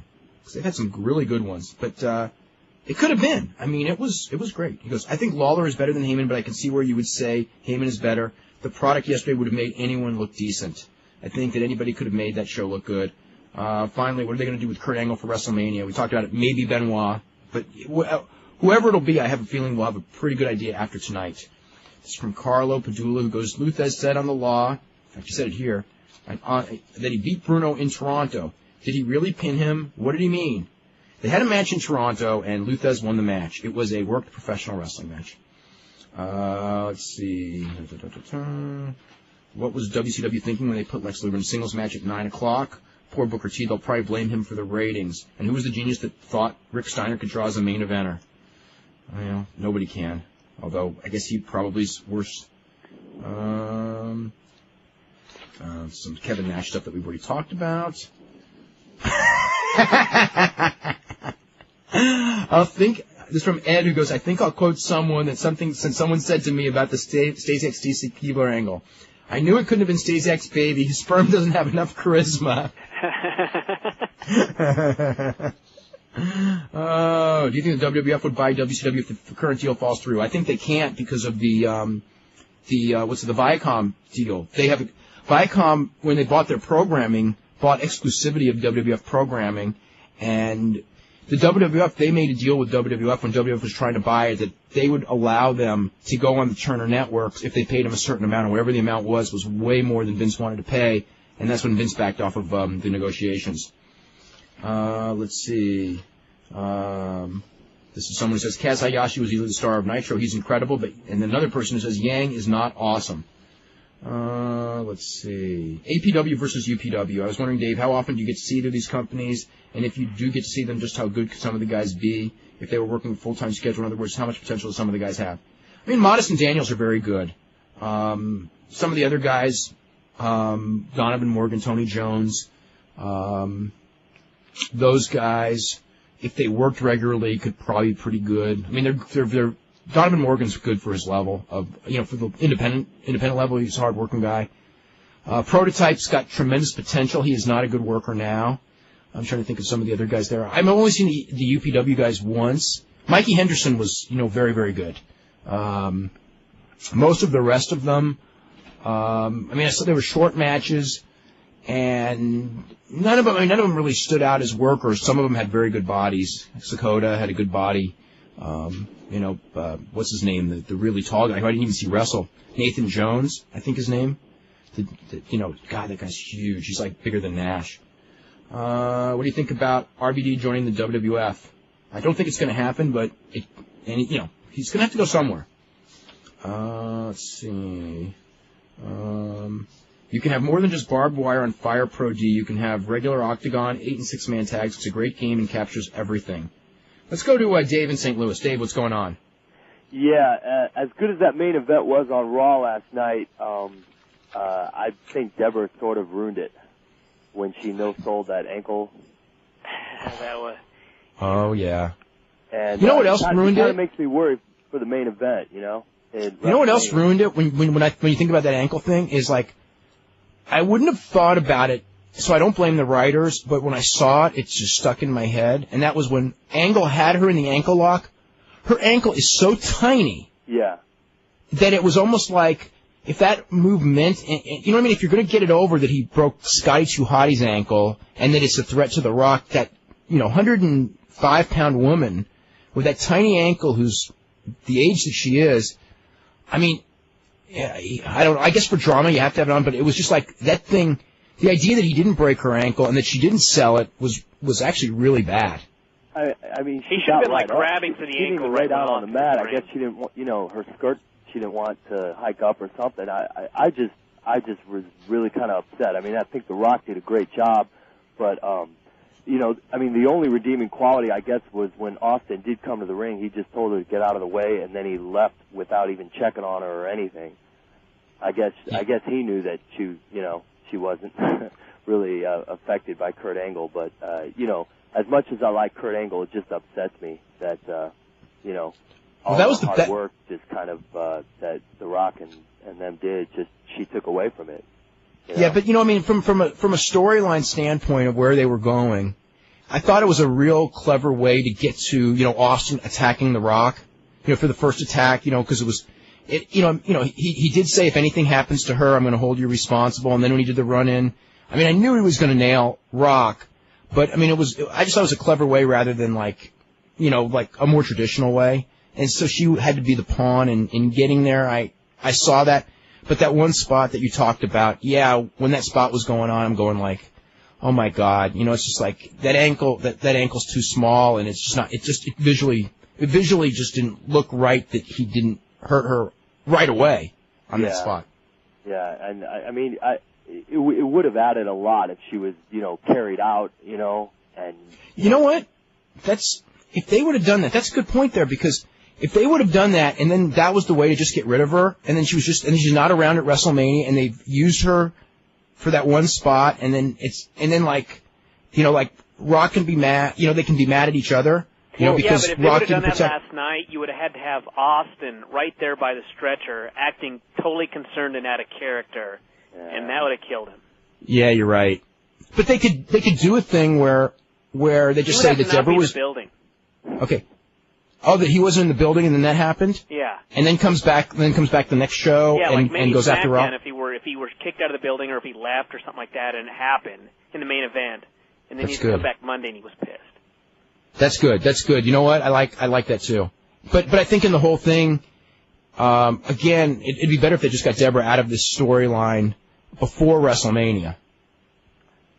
Or just put her on crutches, I don't know. But on crutches, she's got to hit someone with a crutch at WrestleMania. I don't want that to happen either. She might miss. I do like Hunter versus The Undertaker, only because it'll actually be interesting to see which one of them does the job, Undertaker. Yeah. Undertaker. I think. If put it this way, if Hunter doesn't win, I'm totally baffled because Hunter really should win. Yeah. If he beat Austin and then loses to Undertaker, why did they ever have him beat Austin? That'd be like make no sense at all. Yeah. And it's okay. Undertaker should be able to. I think one of the reasons they're doing this match because the storyline setup is that Hunter's beating everyone in the WWF but Undertaker, so Undertaker kind of owes him because everyone else had to put him over. Do you think they'll do a Hell in a Cell or add a gimmick to it? You think? Oh, Hell in a Cell would be bad. Yeah. Hunter would have to take the bump, and he's not gonna. Yeah. They don't. They got enough on this card, that they don't need to be. They don't need to do it. They may. They may do, something with like a no G. They may throw in a no GQ so, Hunter can do something really bad and explain the win. Or maybe they'll just stick the whole McMahon family in a cage with Trish and everyone. In an octagon cage, and then Vince can make them all submit. Yeah. It was good to see Shane McMahon back only because, it just put an end to some of the ridiculous stuff going on with Vince and Trish. I hope it did. Yeah, I hope it's not just the beginning. I know. It'd be nice if Shane worked out a little bit more, though. He didn't look too, He didn't look svelte. Yeah. Well, and he's got things that he's doing. Whatever they are, I don't know. Well, and as for WCW, I kind of agree that I don't see too much hope in their company. I hope there's something. I hope that they, I really hope, but again, you got to show me. And right now, certainly, this is all lame duck stuff, and if anyone had like a really good idea, they certainly shouldn't be doing it now anyway because they'd be wasting it. Yeah. So maybe it's not good to judge it on this, but again, I got to see it because I haven't seen it in a long time. Yeah, I saw in an interview DDP said that Vince McMahon ought to thank Eric Bischoff or send him a check for helping the resurgence in wrestling, and I actually think the one to thank is the one now getting a check from the WWF, and that's Paul Heyman. All of them. Bischoff played a big role in this, but actually the guy, he should send the check to Turner, which somehow I don't think Vince is sending that check right now. It's on his dresser. But the Bischoff move of putting Raw, because I remember when it happened, and everyone was very skeptical of it, of going to Turner and getting Turner to agree with it. That was a real ballsy move because if it didn't work, Bischoff set himself up to be what Vince McMahon is in football easily by what he did, but with that Nitro and what he was saying before that Nitro, and he did pull it off for a while, and then he didn't. What can I say? Yeah. Well, but that was the revitalization of the business. Late '95, this was dead business. No one was making money. Randy Hales used to go on that Memphis TV and go, "We're the only company in the country making a profit," and which was true. So, that Monday Night War totally revitalized the business. So when Paige said that, I agree with that. But Heyman with the attitude and with the appealing to the male 12 to 24, and all that. I think no doubt that was a big deal for both, because WCW and WWF both copied it and both made a lot of money copying it. Maybe Randy Hales can save WCW. More people on that Fire Pro Wrestling D. I just got the game yesterday. The first thing I did was put Eddie Guerrero, Chris Jericho, and Chris Benoit in a light bulb match against China, Billy Gunn, and Vince McMahon. The ring is surrounded in barbed wire, and there are fluorescent light bulb tubes in the corner for use as weapons. I felt cleansed. Currently playing Steve Austin against Goldberg in an electrified steel cage. Next match, 4-on-1, Vader, Abdul the Butcher, Rob Van Dam, and Sabu against Kevin Nash. Nash actually works in this game. It's amazing. Friends were over yesterday and they said, he did that move in 94 and not since. He did that one in 96 and not since. He never did that move before. Let's see. More on Raw. Let's see. The light heavyweight division dead in WWF? Kinda. Let's see.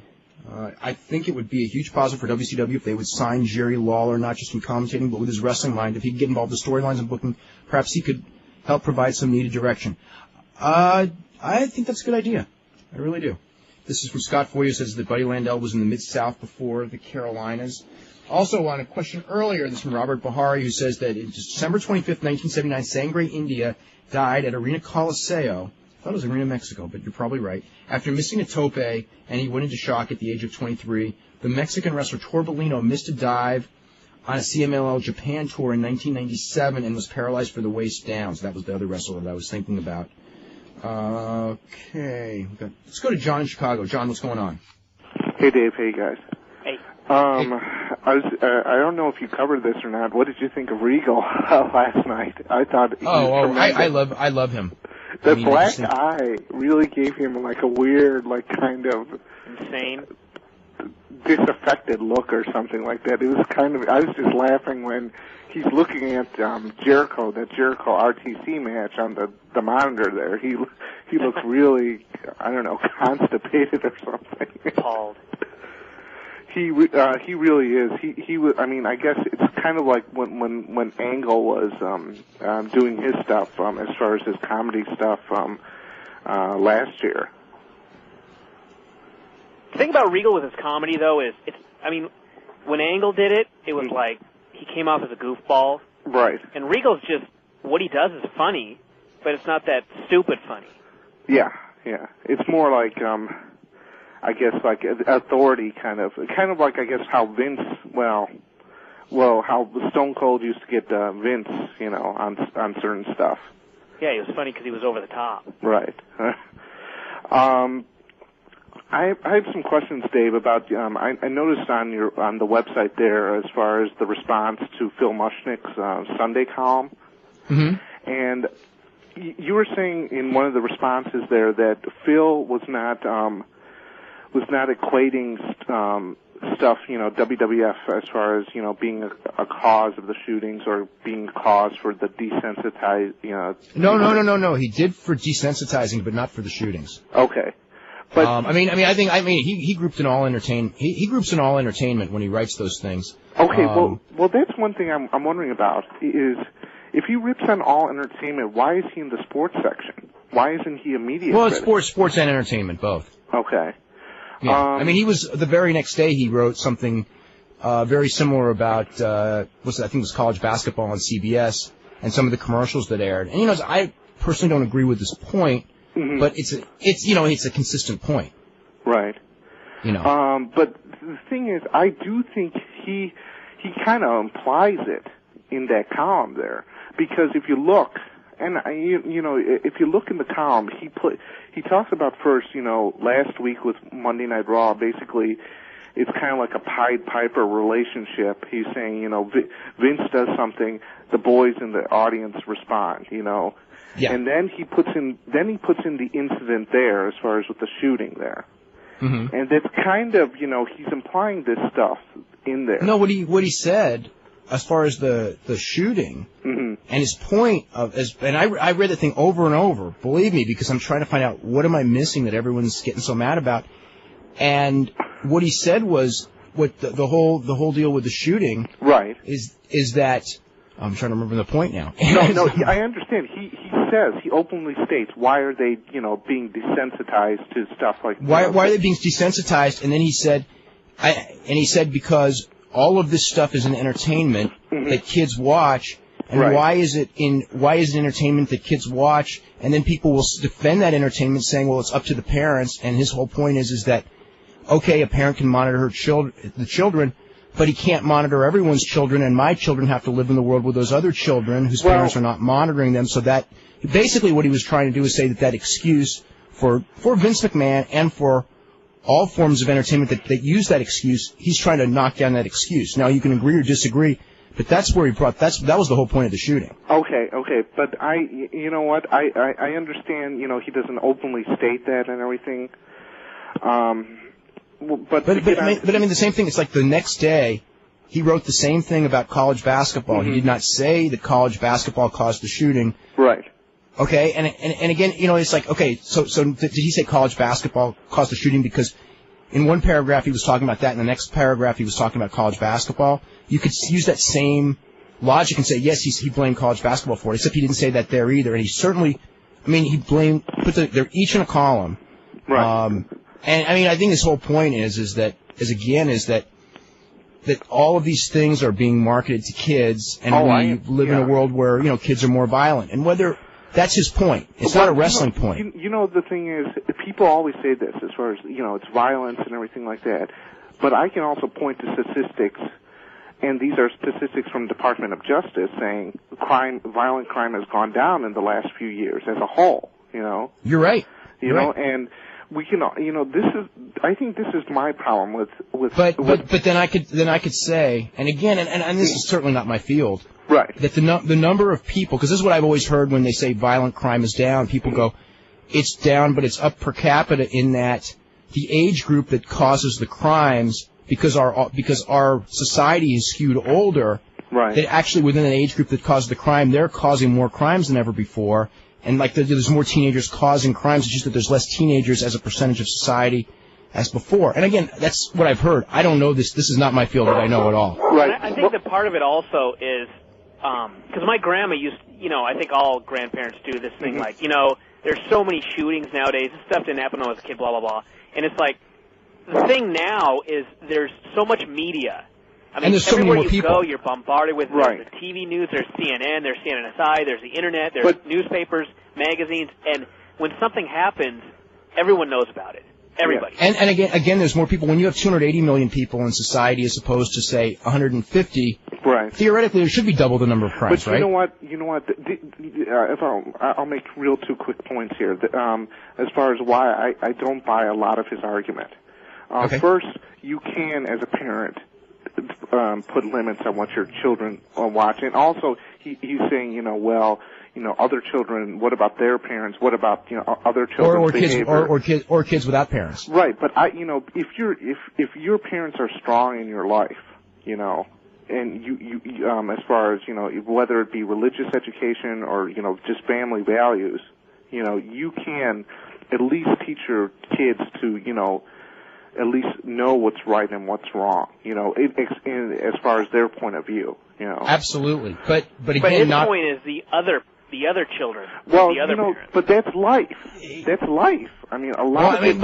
I think I think his point is that because that's life, again, and again, I hate to speak for him because I don't agree with everything he says, but because that's life, maybe this stuff should not be aired on a show where we know there's a huge kids audience. And I think that is, I think it's a real valid point that the Trish thing a week ago Monday should not have aired when everyone knows that there are so many kids under the age of 11 watching. I think that, and obviously TSN and Sky Sports felt the same way because they didn't air it. Right.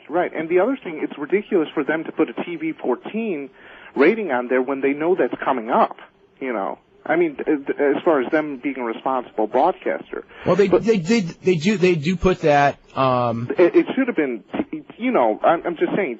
But the TV rating's not going to, what does that rating really do? Right. No one understands those ratings. I mean, that's a nice thing. Or do what Survivor did with the pig thing. At least flash something up there. Saying that's something. This scene is going to be, for mature people only. Of course, this is WWF and TNN, but we should, be holding them to that standard.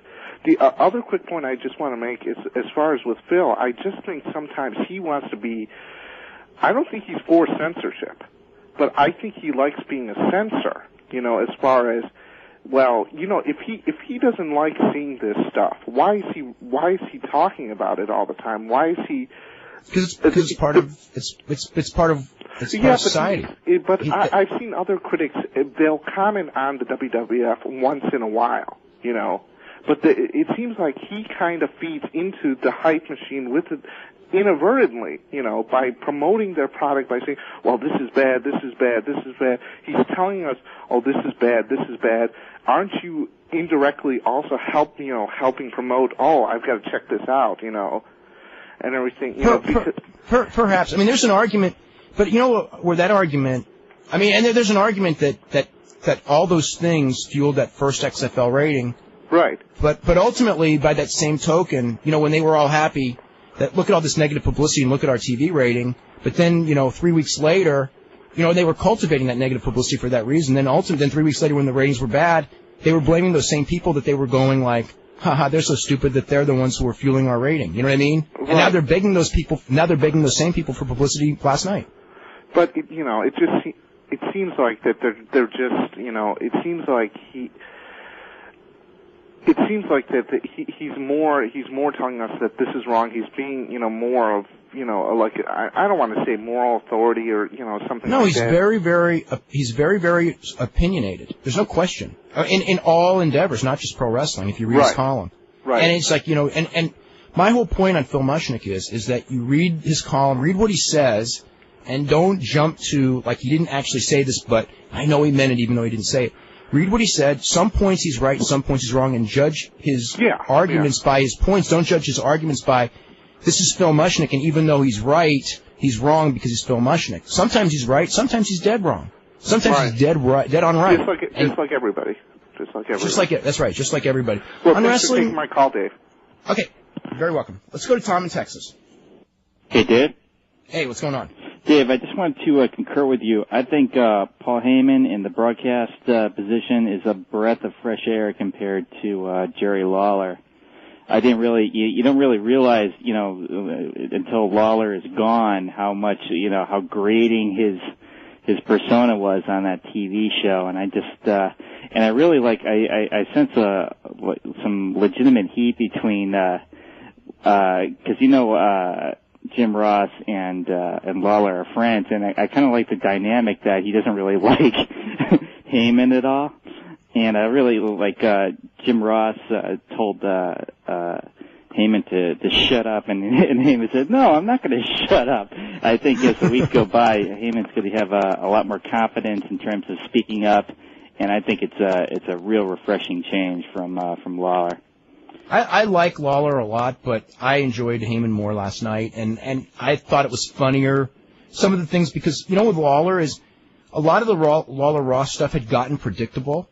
Right. And where they're going to knock each other, whereas with Heyman, it's new. I mean, there were times where I wasn't expecting someone to say something, and when Jim Ross was talking about Jim Ross said, the XFL has had some problems, and Paul Heyman, rolled his eyes. I was like, you bet it's had problems. And then, and I liked, when Heyman said, you know what it's like to have, when talking about, Kurt Angle's defeat, it's you know what it's like to have, the world, at your feet and then losing it all.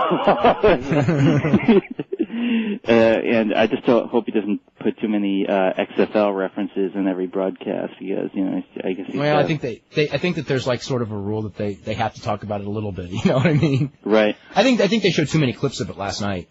Right. Yeah. I was wondering also, what do you think? I was really hoping for some kind of clean pin on Hunter at WrestleMania, because I can't remember the last time somebody said Hunter get pinned? What? Getting you mean pinned? Hunter win by pin or Hunter lose by pin? No, Hunter losing by a clean pin. When's the last time this guy's had a clean pin on him? Clean? Yeah. Boy. He's like the Hulk Hogan of Maybe never. Clean, I don't remember. I mean, we've had the outside interference where he's lost, and all that, but clean. I don't know, but this way, I really think it would be a mistake to do it on this show, because to me, I mean, if Undertaker jobs to Hunter, then he's gonna. Where does he go from there? He'll be I understand. I understand it's the point of older wrestlers kind of put over the younger guys and stuff, but no, it's not even that. It's if the big program is going to be Austin and Hunter, being that Hunter has just beaten Austin, he certainly shouldn't lose to Undertaker and then be challenging Austin for the title. That makes no sense. Yeah. Unless Hunter's going to win the title and then Hunter's going to wrestle Undertaker again, then it would make sense. The only problem is I don't want to see that. If Hunter wins the title, I don't want to see Undertaker in that mix. Mm-hmm. Let's see, one last point. I was wondering, with China almost definitely beating, I don't even know her name, Ivory. At WrestleMania. Her whole knock was, I don't need the women's title and stuff, but I would think, a possible scenario where, maybe she would beat Ivory or something and just, give her back the belt or something. I'm just thinking, if they would have her go against, Jericho or what a mistake that would be. And I would think that, I hate her as a wrestler, and I think the only other program they could have with her, if she would defeat Ivory, would be to go against, Lita. And it could be she could be the Andre the Giant of the Women's Championship. Boy, that's going to be bad. It'd be bad in the ring, and then it's also going to be bad because I don't think China can, handle the fact that Lita would probably be more of a babyface than her. Unless it was programmed differently. That's what they got Lisa Marie Verone being trained for as a possible future opponent for China. Yeah, but God, I hope that they don't have her wrestle guys again because it makes the guys look really bad. Anyway, take it easy. Okay, I want to thank you very much. Okay, we are totally out of time right now. I want to thank everyone for calling in, sending in emails, and we will be back with Jeff Merrick tomorrow at 5.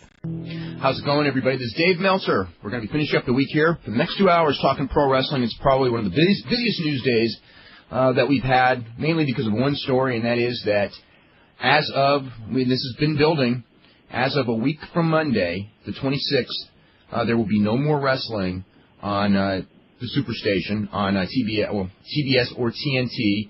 The Fusient deal is basically dead. It's not...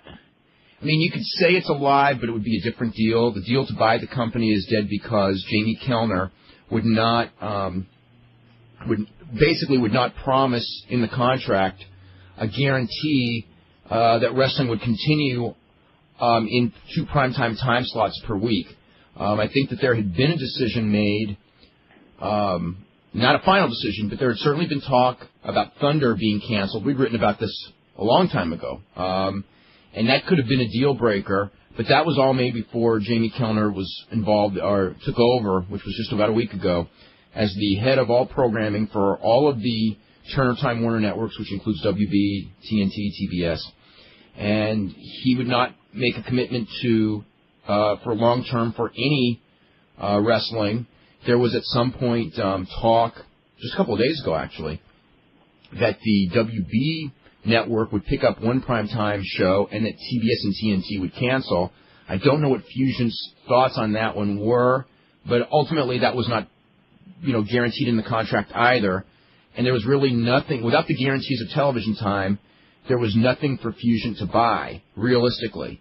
Other than the name WCW, whatever that's worth, it's not worth that much. They are actually still in negotiations to buy the name WCW, as is WWF in negotiations to buy the name WCW, for the idea that if they owned the name, they could, do some marketing and, both sides could use it as a springboard for, whatever they have, but the actual organization itself, contracts and all that, unless they are sold to a third party, and there may be people coming out of the woodwork for this one, although I don't know about that.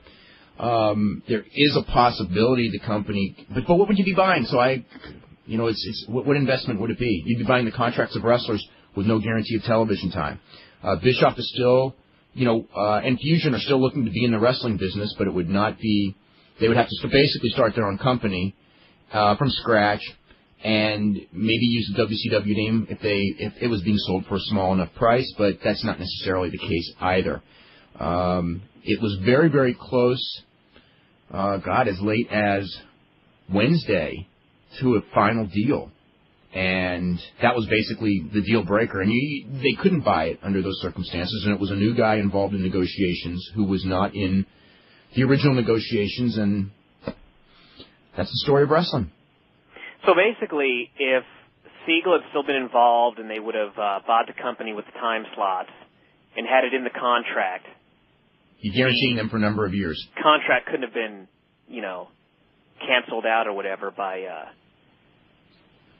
like a switchover. What do you mean? I assume. What are you talking about? I don't know what you're saying.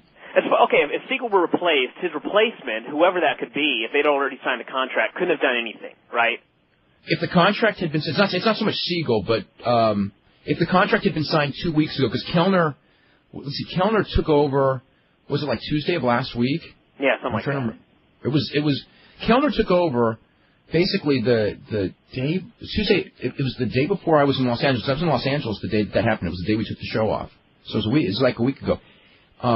If the contract had been signed before that and the contract had guaranteed them, primetime shows for say the next several years on those stations, yeah, the deal probably would have gone through. So basically, if the contract had been signed before, it would have been a done deal, and yeah, it's all timing. You got a guy who, for whatever reason, whether it be the prestige of the network, whether it be the declining ratings of wrestling, not any product knowledge of wrestling, knowing that it goes ups and downs, or just plain not caring because they don't want wrestling on their station.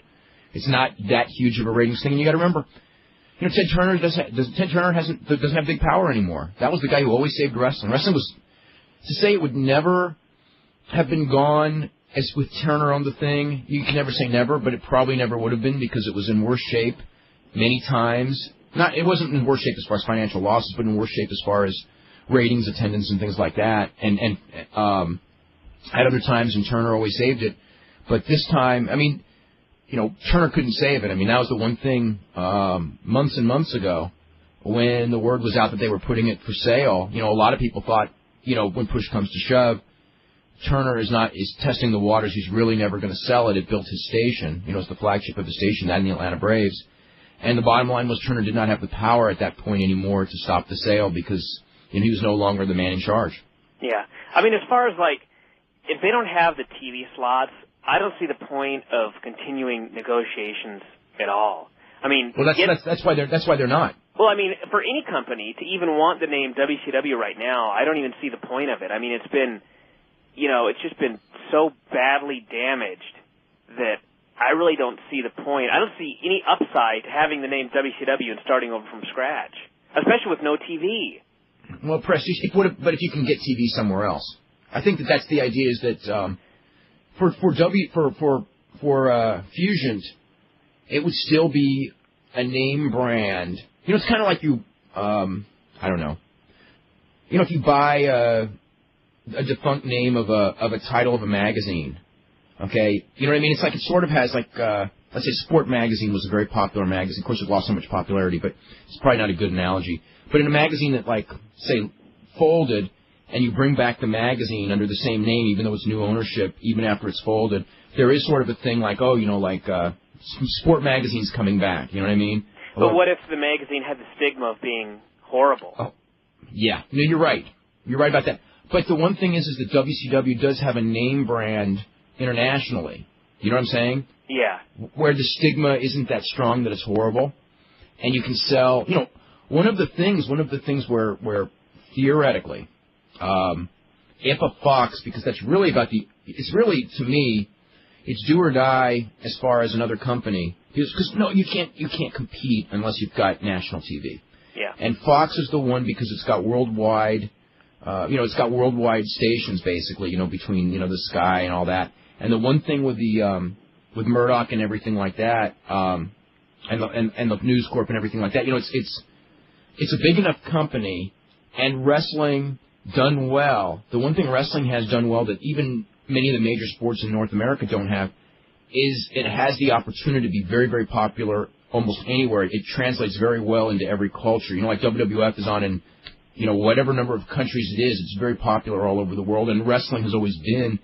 And American wrestling has one advantage over Japanese wrestling in that, for whatever reason, a Japanese wrestling product really doesn't play well, except in Oriental countries because of the, whereas an American product, just because of the American faces and stuff, does play well all over the world. I think people look, just like a hit television show in the United States, whatever a hit television show, like Baywatch or whatever, because that was like a big international hit, or Dallas way back when.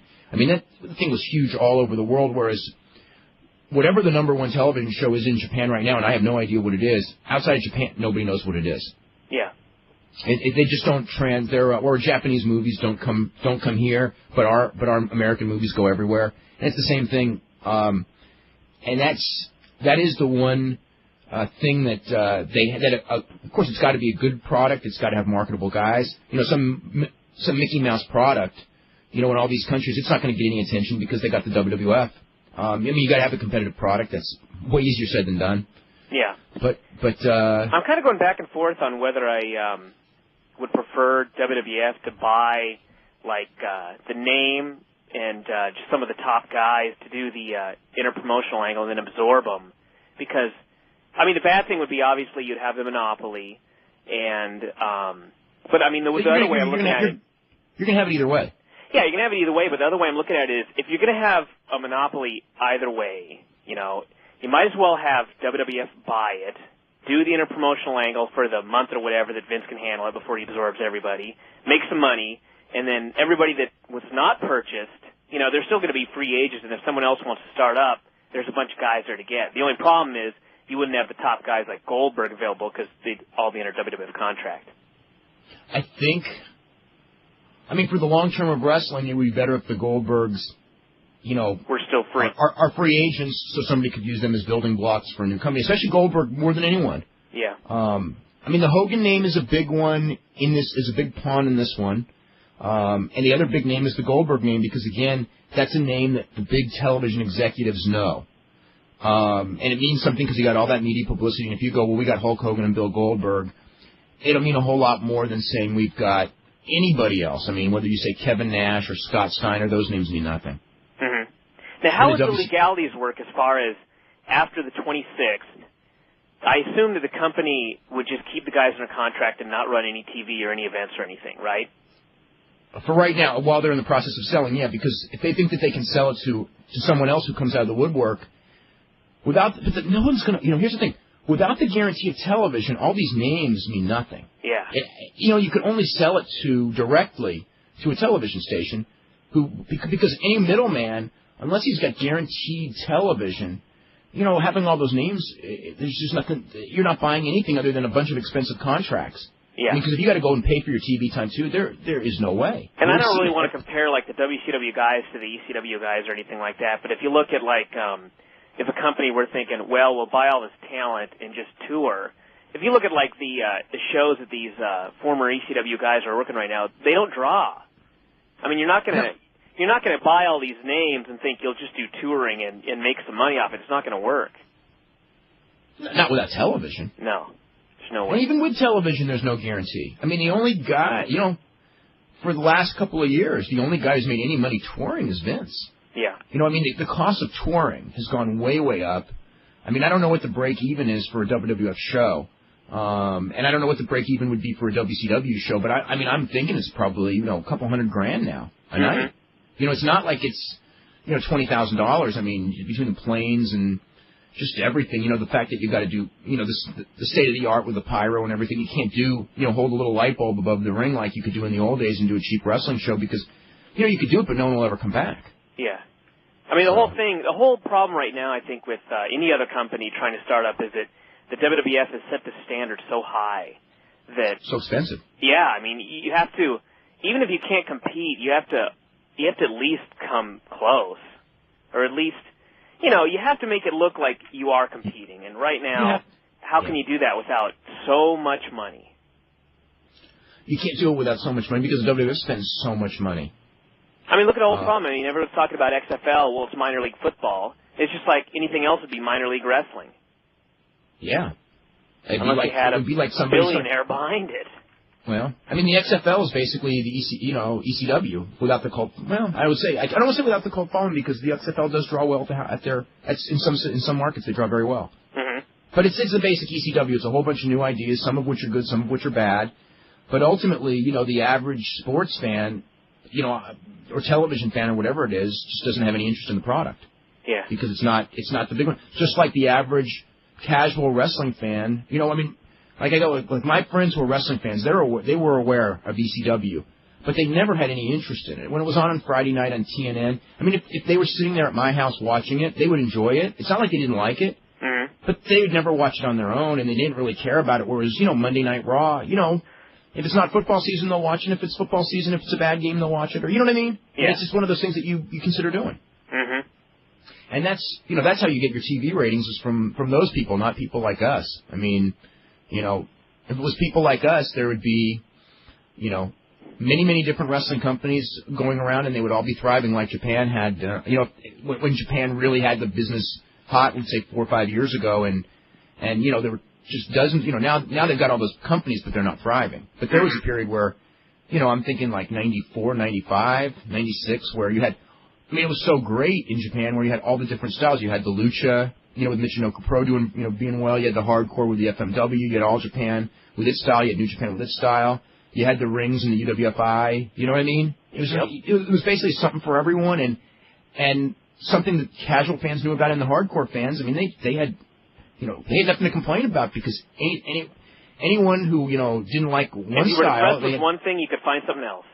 That's right. I always say that about the situation now, but now, I mean, if you're really a strong fan and you complain, I go, you still can find tapes because there is every style out there, but it ain't going to be in this country. Yeah, it's not going to be. I mean, now it's tapes. I mean, it's like there's one alternative, and it's this, I enjoyed SmackDown last night. I mean, it wasn't as good as Raw, but I really enjoyed the WF product. There's things that really entertain me. I mean, Regal last night, when he did that line about, I need an interpreter. You know what I mean? When they were doing the two accents.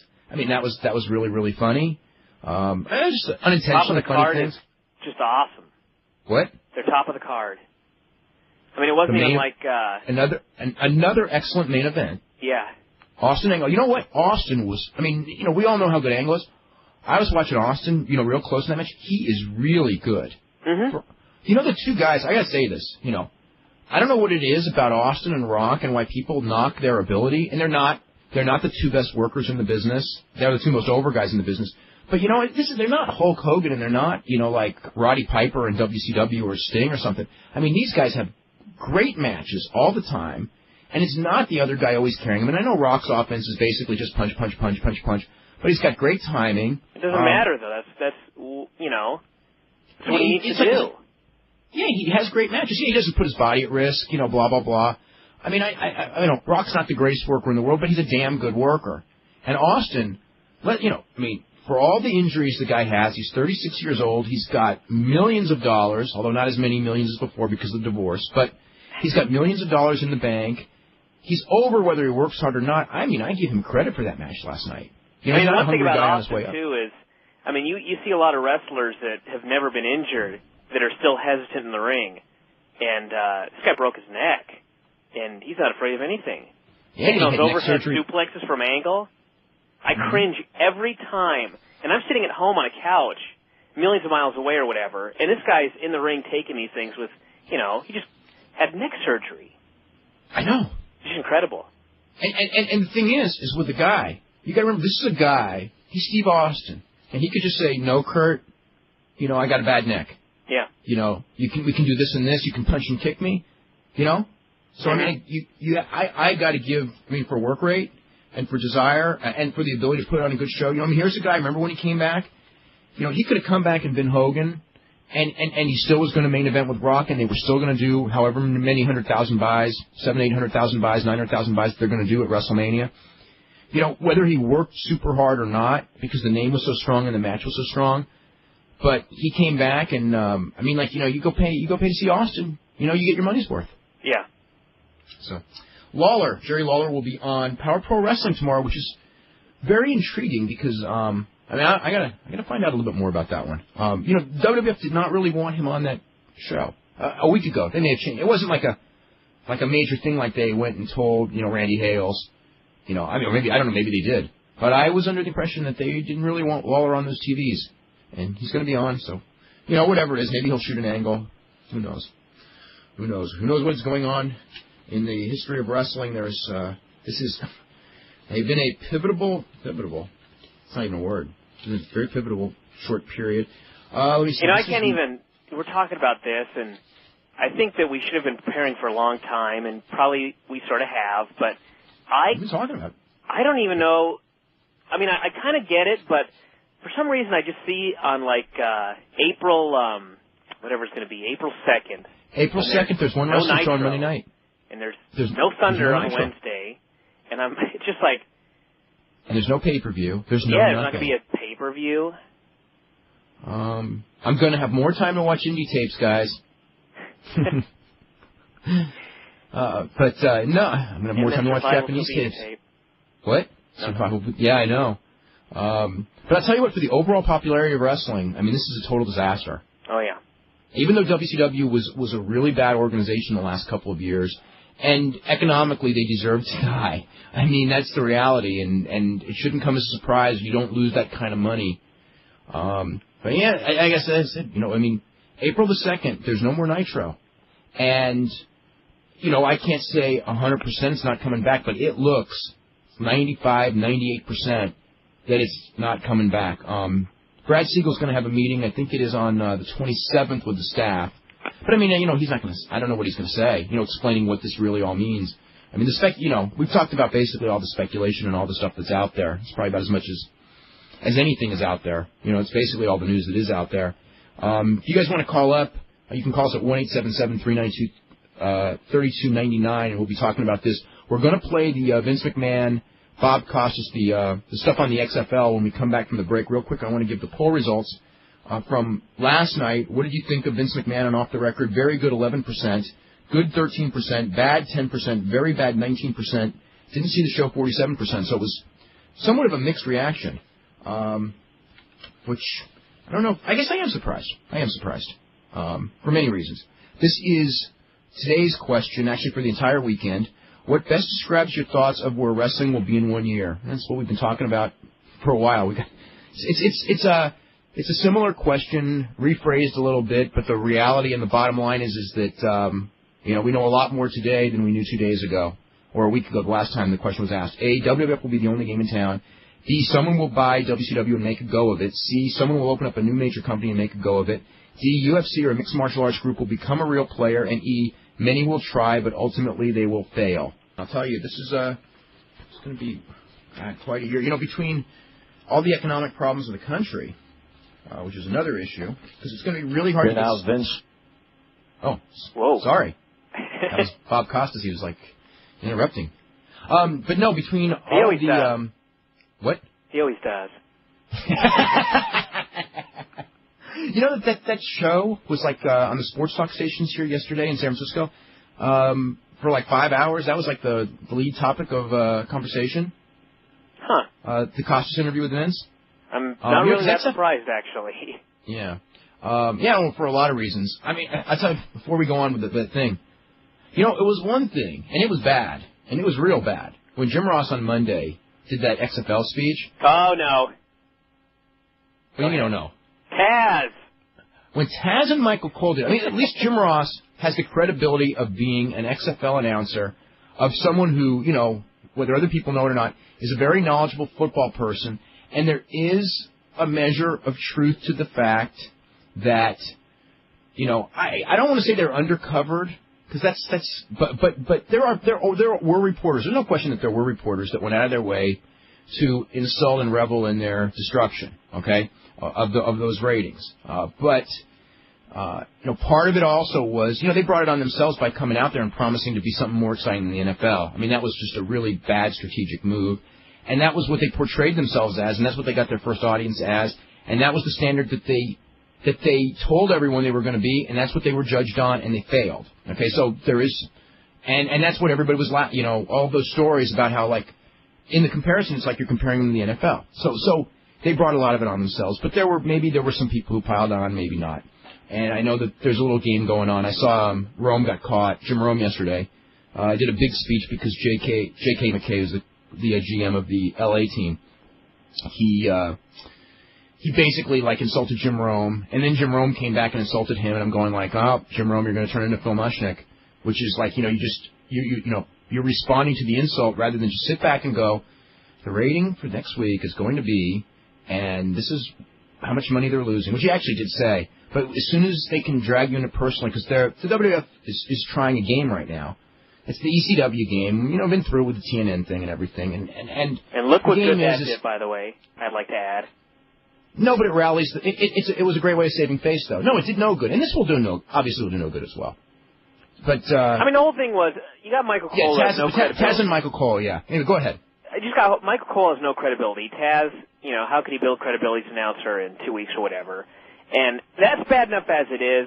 But you don't start a tirade about this like Michael Cole did by starting out by going, I don't even know the exact line, but it was something like, XFL got off to a rocky start, but the last few weeks have been tremendous.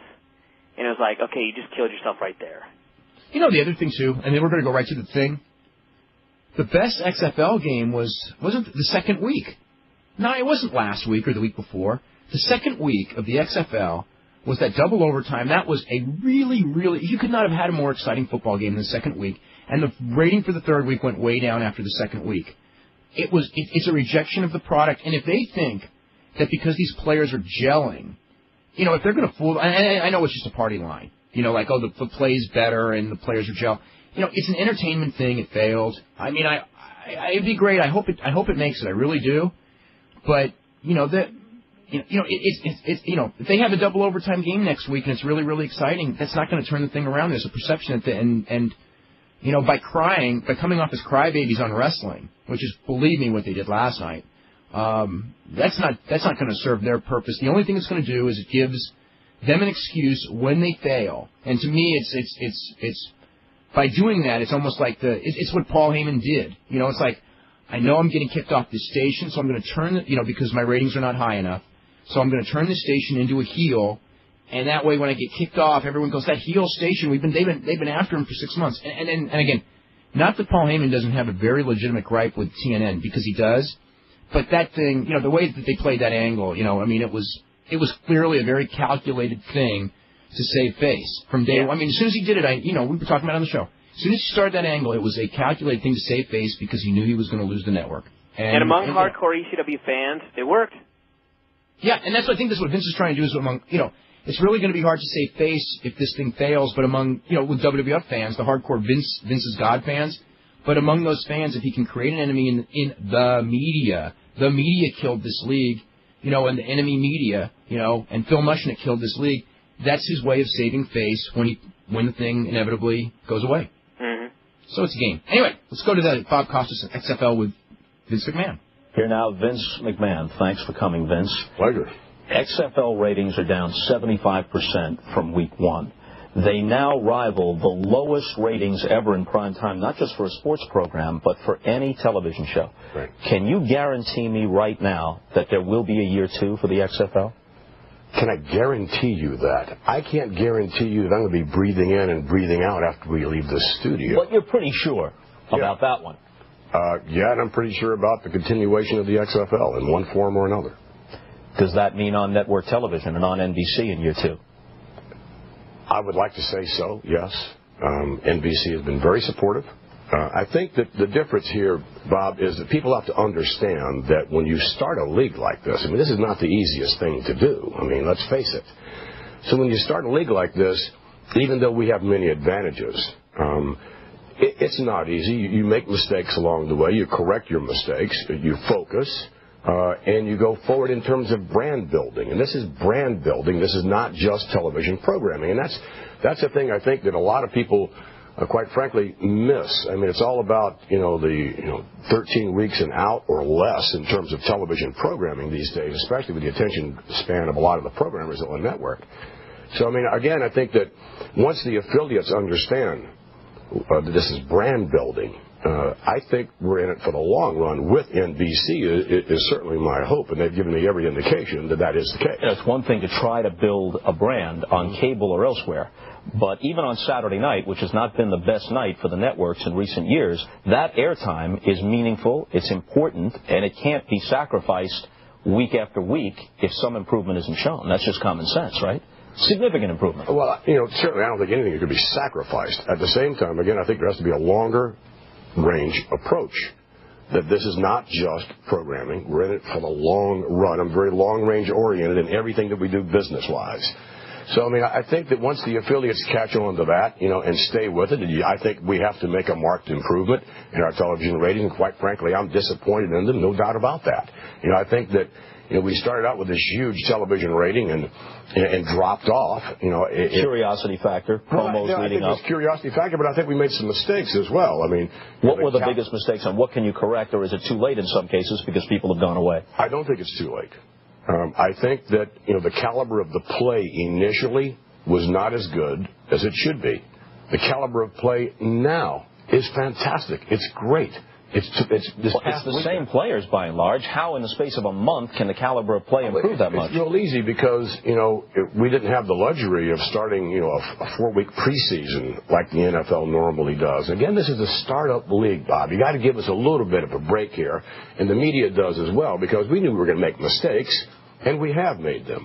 So had we started up in a longer preseason, then the teams would have been far more cohesive. They would have looked much more like NFL football, though we said all along this is not NFL football. So I think the caliber of the play now is extraordinary. It's exciting. You've got wide open offenses now, and a lot of points are going up on the board. You've got innovations which we have made, and quite frankly, some of the network execs that cover the NFL are already talking about stealing them. You mean audio and having the cameramen on the field and a different point of view, that sort of thing, different production techniques. Right. I think actually steal the scramble if they could. That's kind of instead of the coin toss. Right. We call it the human coin toss. So the idea here is to start up a league in which players have opportunity, otherwise would not have an opportunity. It's a very family-friendly in terms of ticket prices. You know, we've been averaging some 27,000 people coming to our live events, which I would suggest would rival, if not supersede, what the old AFL did when they first started, and even the NFL. Let's look at this realistically.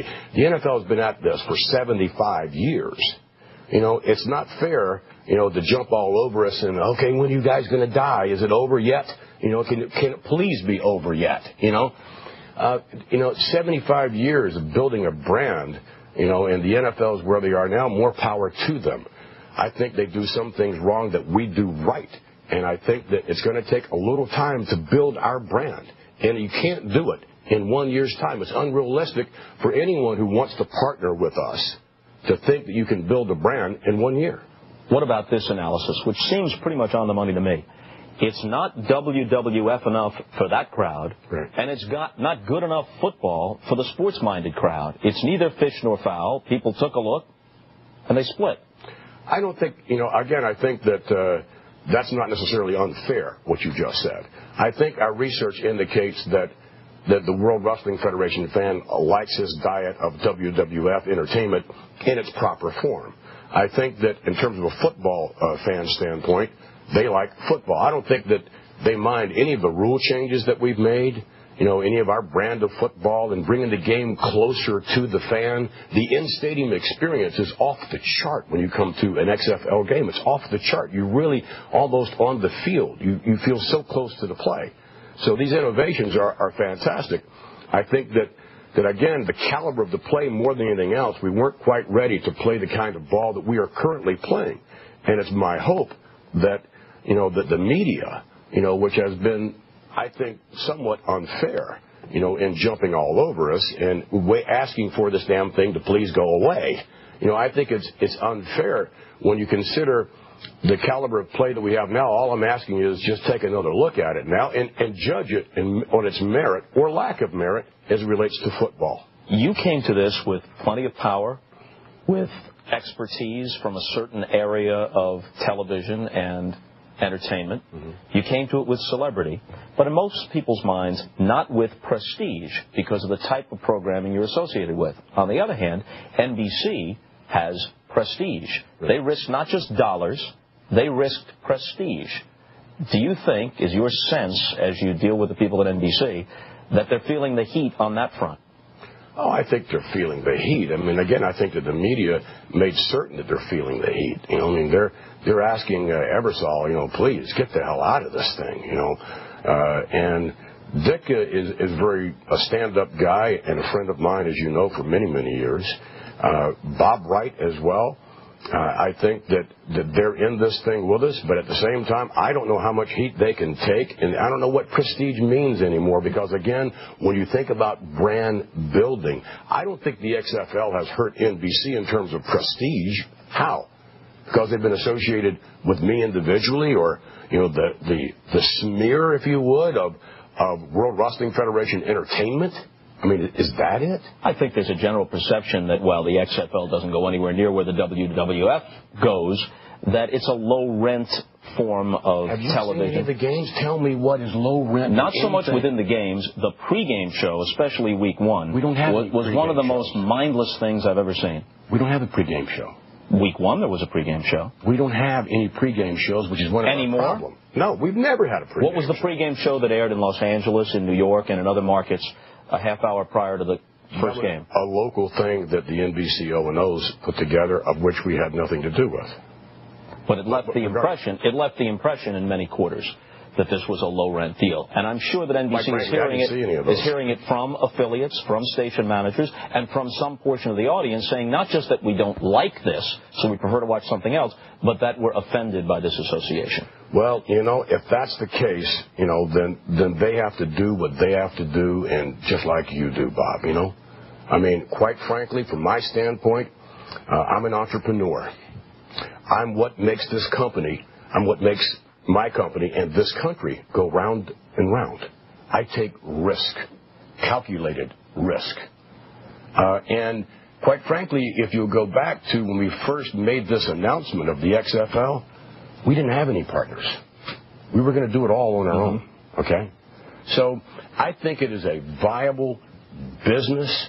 I think that that when you come to a live event and you see all these young people in the stands having a wonderful time, I think that our television ratings are going to build back. I think that we may throw a few things in there to get them back in terms of promotions and things of that nature, and we're going to have to do that. We're going to have to spend some money, that we otherwise may not have to spend. We're going to have to convince the media, quite frankly, to cover this for the event that it is, not the perception that you, as an elitist, in my point of view, or others would have about it ain't low-rent football. I'm sorry.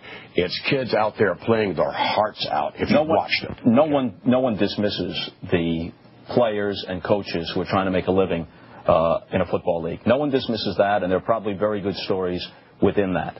There is an association, though, that in the minds of some is a plus.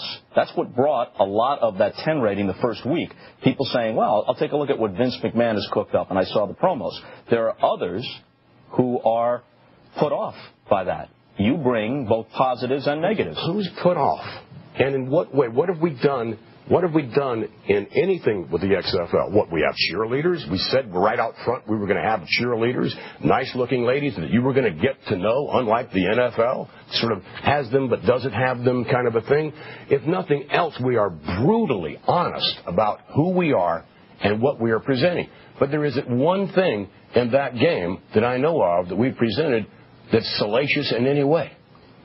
If the ratings don't turn around, will you be tempted to make it more salacious? No, we just did that.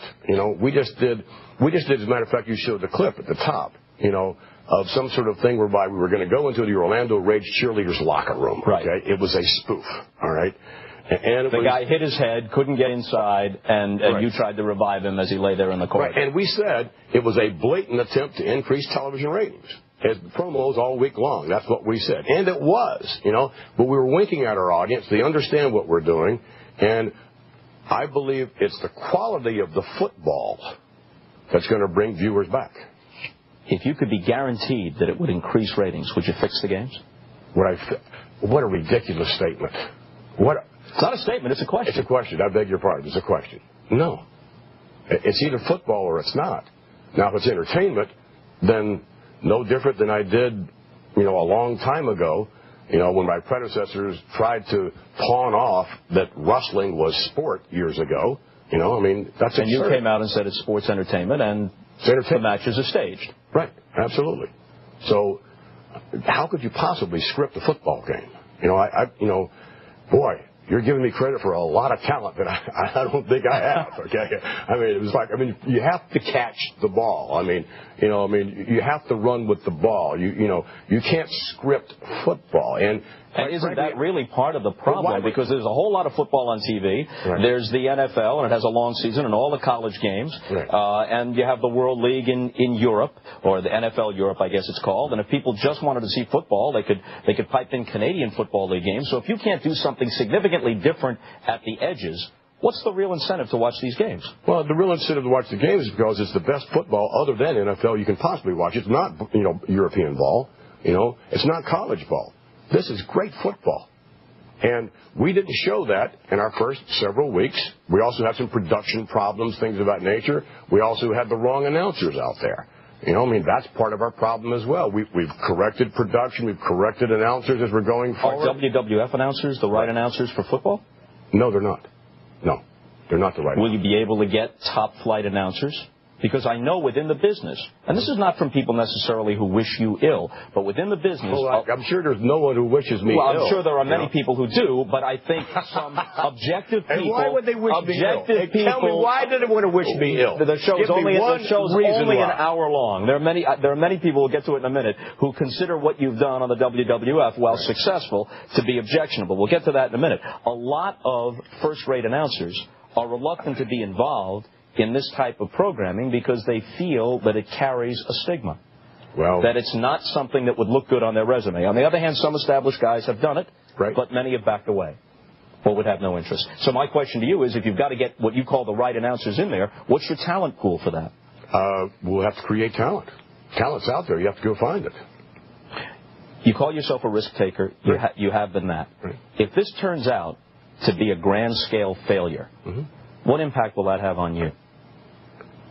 Well, I get knocked on my keister, I dust myself off, and I get back up. What do you mean what impact is it going to have on me? I'm going to do the very best I can every single day. I'm a fighter, okay? I enjoy fighting, by the way. So I like to fight.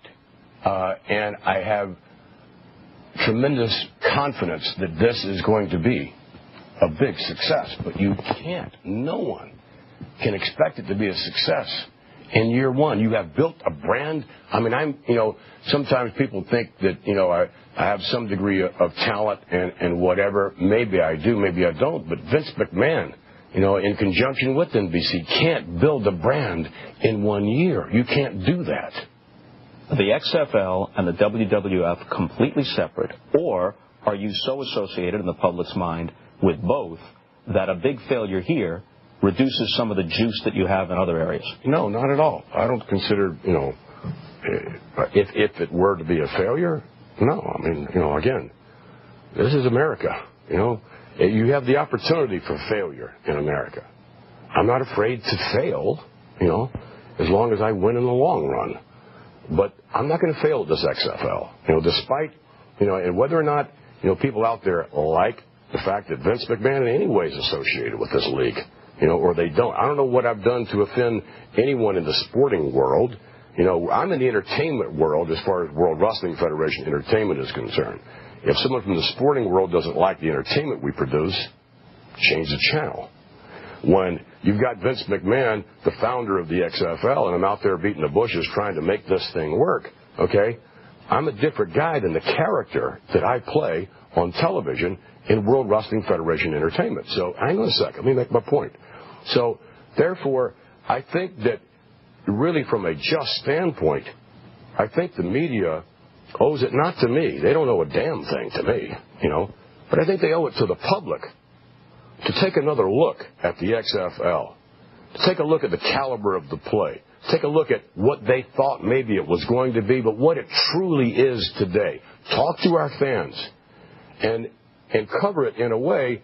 I mean, when you consider the fact, that in that coveted male demo, we were number 2, I believe, last week, including NBA and everything else. I mean, it's not like we don't have the big gross rating. It's 18 to 34 right. males. We don't have the big gross rating, but the people that are watching us are important people. So, again, we need to build that up. There's no doubt about that. Yeah, I guess we should talk about the thing before you foremost. I thought Vince was much, much better on this one, at least listening to it, than it was yesterday. Yet. What? And snapped yet. Yeah, he was much better. And I thought Bob Costas was very, very good on that. What's funny to me is, Costas took a lot of heat for the remarks about the pregame show. And it's like, that pregame show existed. It was on in New York. I never saw it. I heard it was terrible. Many people said it was terrible. It got pulled after about 3 or 4 weeks. Now, Vince McMahon does not deserve the blame for it. But it was the XFL pregame show, and it was on NBC, and and it was garbage. And I shouldn't say it was garbage. I didn't see it. I heard it was garbage. But if he saw it, which clearly he did, and said it was, it's like, granted, Vince, it's not an indictment of Vince, but it is. You're guilt by association to an extent when it's your pregame show. He wasn't referencing something that never existed, basically. Yeah, well, the big criticism of Costas was that he brought it up, and that actually it was a pregame show that the stations put together, as opposed to something that Vince put together, because really Vince did have nothing to do with that show. But it does have to do with the XFL. It was the XFL pregame show. Mm-hmm. So anyway, that was... I do think, with the one exception that someone brought up on the show yesterday, and that is that he really should have watched at least one full episode of Raw, and to do that, because I just think about it. And granted, he's busy and everything like that. I think that is a problem with mainstream media people, in that they think that they don't have to watch wrestling to know wrestling, and so that's a valid criticism. Because someone brought if I have Jim Cornette on, I end up spending all weekend watching as many episodes of Ohio Valley, just because I'm interviewing Jim Cornette and I need to know who those guys are. So it's fair. Aside from that, I think that most of the criticism of Costas has been really unfair. I thought, as I said, Vince did a lot better on this stuff. The only thing that I was shocked. I was unaware that the XFL was number 2 in the 18 to 24 demographic last week. 18 to 34. Okay, you know what that is? That's total. That's that BS manipulation. You know what they do? They take the what they did was, and I'll actually go up during the break. Hopefully, let me write this down. Okay, but what they did was, the XFL. You know how they sell their ads as a group, as a network, right? Instead of as individual games. So when you buy it, you get the UPNT, and that's why we always talk about the cum ratings every Monday or Tuesday. Okay, so when you buy it, so what they do is they're selling to advertisers a cum rating. So what they do is they add up the rating of males 18 to 34 of the Saturday night game and the 2 Sunday games. And that is in comparison to individual sporting events from everybody else. Like if the NBA averaged, or not averaged, it would be if they combined the rating of all of their NBA games that are on all the different networks and local stations and everything during the week. Obviously, it would kill XFL. But the 3 XFL games combined do beat any individual NFL game. I was not saying NFL, they wouldn't come close to an NFL game, but NBA game or hockey game, anything but NASCAR. The three whatever it is, the 3 XFL games combined do not beat NASCAR's one event. If NASCAR has 2 events, it doesn't beat the individual event, so to speak.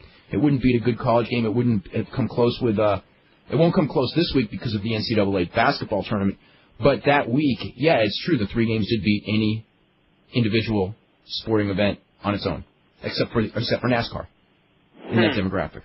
So but yeah, that's a totally misleading statement, obviously. I have one question too, by the way. Vince kept mentioning. In fact, they mentioned it on this show, or on that show. They mentioned it on Raw, SmackDown. Anyway, this whole thing with the media. And I just want to know, if the media took another look, like Vince is asking them to do, what good would come of that? Yeah, because they come to the same conclusion. It's still minor league football. You know what? They get more coverage. Well, I'm saying this. Even if the media said, this is the greatest football show we've ever seen, and you should all watch it, does that necessarily mean absolutely anything? It means a little bit. It doesn't mean the difference between a 2.4 and a 9.5. It does mean the difference between a 2.4 and a 2.8, maybe. Maybe. So, and that's why everyone strikes for mainstream media. You know, like with silly wrestling angles to get the attention. It does make a little bit of difference. Not enough well, I don't know. The one other thing, where he kept talking about brand between him and Bischoff. The brand, I'm not saying they're wrong. I'm so sick of hearing it because that's what Bischoff with the brand names. It's like we're building a brand. You know what I mean? It's like I don't buy a brand with a negative stigma is being built. No. Whether it was WCW, brand name, it has a negative stigma. XFL has a very negative stigma. That's why the ratings drop every week. If Vince's ratings started high, okay, dropped down like we all knew it would. Everyone knew it was going to be what it was the first week. Went down, and then slowly was creeping up. You know what? You say, give it time. But it drops every week. And I'm not saying maybe he'll pull it off. But there's no evidence of it. Yeah. Because it's not coming back. And, we'll talk about, how great a time people have at the live events. People do. But also, on the same token, the attendance in most markets drops each successive game. So that means that more people are not coming back. More people aren't coming back, but it just means... No, it means more people are not coming back than new people are going in. Yeah. Okay? But some people are not coming back, obviously. Yeah. So, anyway, that's... I also love the line when Costas asks him, would you ever consider fixing a game? And he was just act totally appalled, like, what a ridiculous statement. Well, how could anyone possibly think that Vince McMahon would fix anything? But the thing on that one also is that there's 2 different words. There's fixing and working. You can't work a football game unless you make it a play of a football game or a movie of a football game. You can fix football games. What you do is you get one team not to win, and you don't even tell the other team like you fix a boxing match. When you have a fixed boxing match, it's not worked out ahead of time like a professional wrestling match, where I'll do this and you do this and this is our high spot. It's like the guy who's going to lose goes in there and goes, the first time you get hit with a good punch, you lay down. And you can fix a football game by telling the quarterback your team loses, and he fumbles at a key time, throws a key interception. I'm not saying he would do it, but it can be done. And it's been done. NFL games have been fixed. College games have been fixed. I don't know how. No one knows how regularly, but it can happen. And when there's gambling involved, and when you got if you have people in your own organization gambling and you're courting gamblers and the players are not making a lot of money, that increases your odds. If you got a quarterback that's making $45,000 a year as a base, as opposed to $1 million whatever in the NFL, and a gambler comes to him with a scheme of, I can give you a $15,000 bonus, you do this, this, and this at a key time. I'm not saying this has happened once, but is it possible? Absolutely. Yeah. I don't really want to talk more about XFL because what's going on in wrestling is far bigger today. Let's start with Jordan in Toronto. Jordan, what's going on? Hi there. How's it going? It's going really good. Okay. Just about the WCW sale. I keep hearing that Vince is one of the guys looking to buy it. Is that true or not? Or not buy it, but he's looking to do the angle. He's looking to buy the name. He's not going to buy the company. No, because for the same reason Vince's interest in buying the company was to lock up those time slots so nobody else could get him, and it would give him a monopoly, and it would be a huge barrier of entry for anyone wanting to start up. When the company is not going to guarantee you those time slots, there's nothing to buy worth that much money, and nobody can get it, so there's no point. And he can, he doesn't have to really do anything. If they close down, he'll get all the talent he wants, but he won't be able to do the interpromotional thing without getting sued because he doesn't know the WCW name. He can do like a fake interpromotional thing without mentioning the name, but probably the name, in that regard, that name's probably worth a couple of $1 million if he's going to do the interpromotional thing right using the name. So that's what's of value to him. Yeah, I was thinking it would be kind of cool if he kept the, did like interpromotional thing, but used WCW as more as a cruiserweight sort of thing. Because that was, when they were strong, that was the thing that kept everyone tuning in with the, You're talking about the wrong guy. Yeah. If it was another guy, if it was another promoter with a different value system, different mindset on what wrestling is, maybe yes, maybe no, but not, he's not keeping them separate, so it's not really, it's not going to happen. How does the whole trademark thing work? Is it like Time Warner AOL has a trademark on WCW, and even if the company died, they would have it for a specific number of years? I believe so, yeah. Okay. All right, that's all I had. I just thought it would be kind of cool. Just got the Ross report here. A couple of notes I want to mention. Rikishi may be out until after WrestleMania. He may not be ready to come back from a broken eardrum. He's putting over. Mick Foley's doing a Chef Boyardee commercial next week. He says, Kurt Angle is the most talented performer I have ever been around in this business with his experience level. Which actually, you know what? It's true, probably. I think all around talent. I've seen guys... You know what? I don't know that I've ever seen a worker at 2 years in as good as Kurt Angle. I've seen guys close. I don't know that I've ever seen him quite as good. But if you throw in the interview ability and everything else, acting ability, he may be the most talented that I've ever seen too. Let's see. What does he say? He says David Taylor will not be doing Tough Enough, but he may be on WF television, perhaps with William Regal in some form. Let's see, what else does he talk about?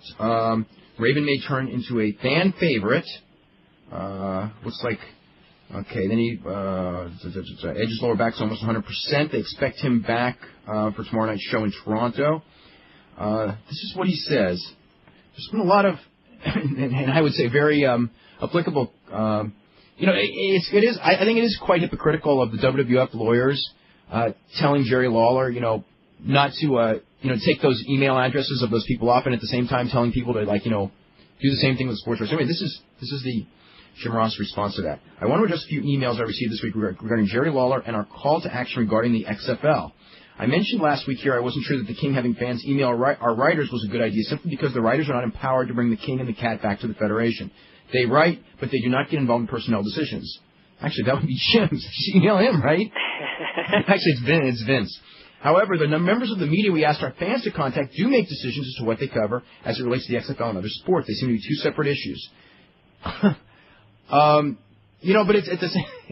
I mean, I guess they're separate issues in a sense, but, when they're, confiscating banners, a company that's confiscating banners pro Jerry Lawler at their television and then telling you, that, I don't know. I just find it totally hypocritical.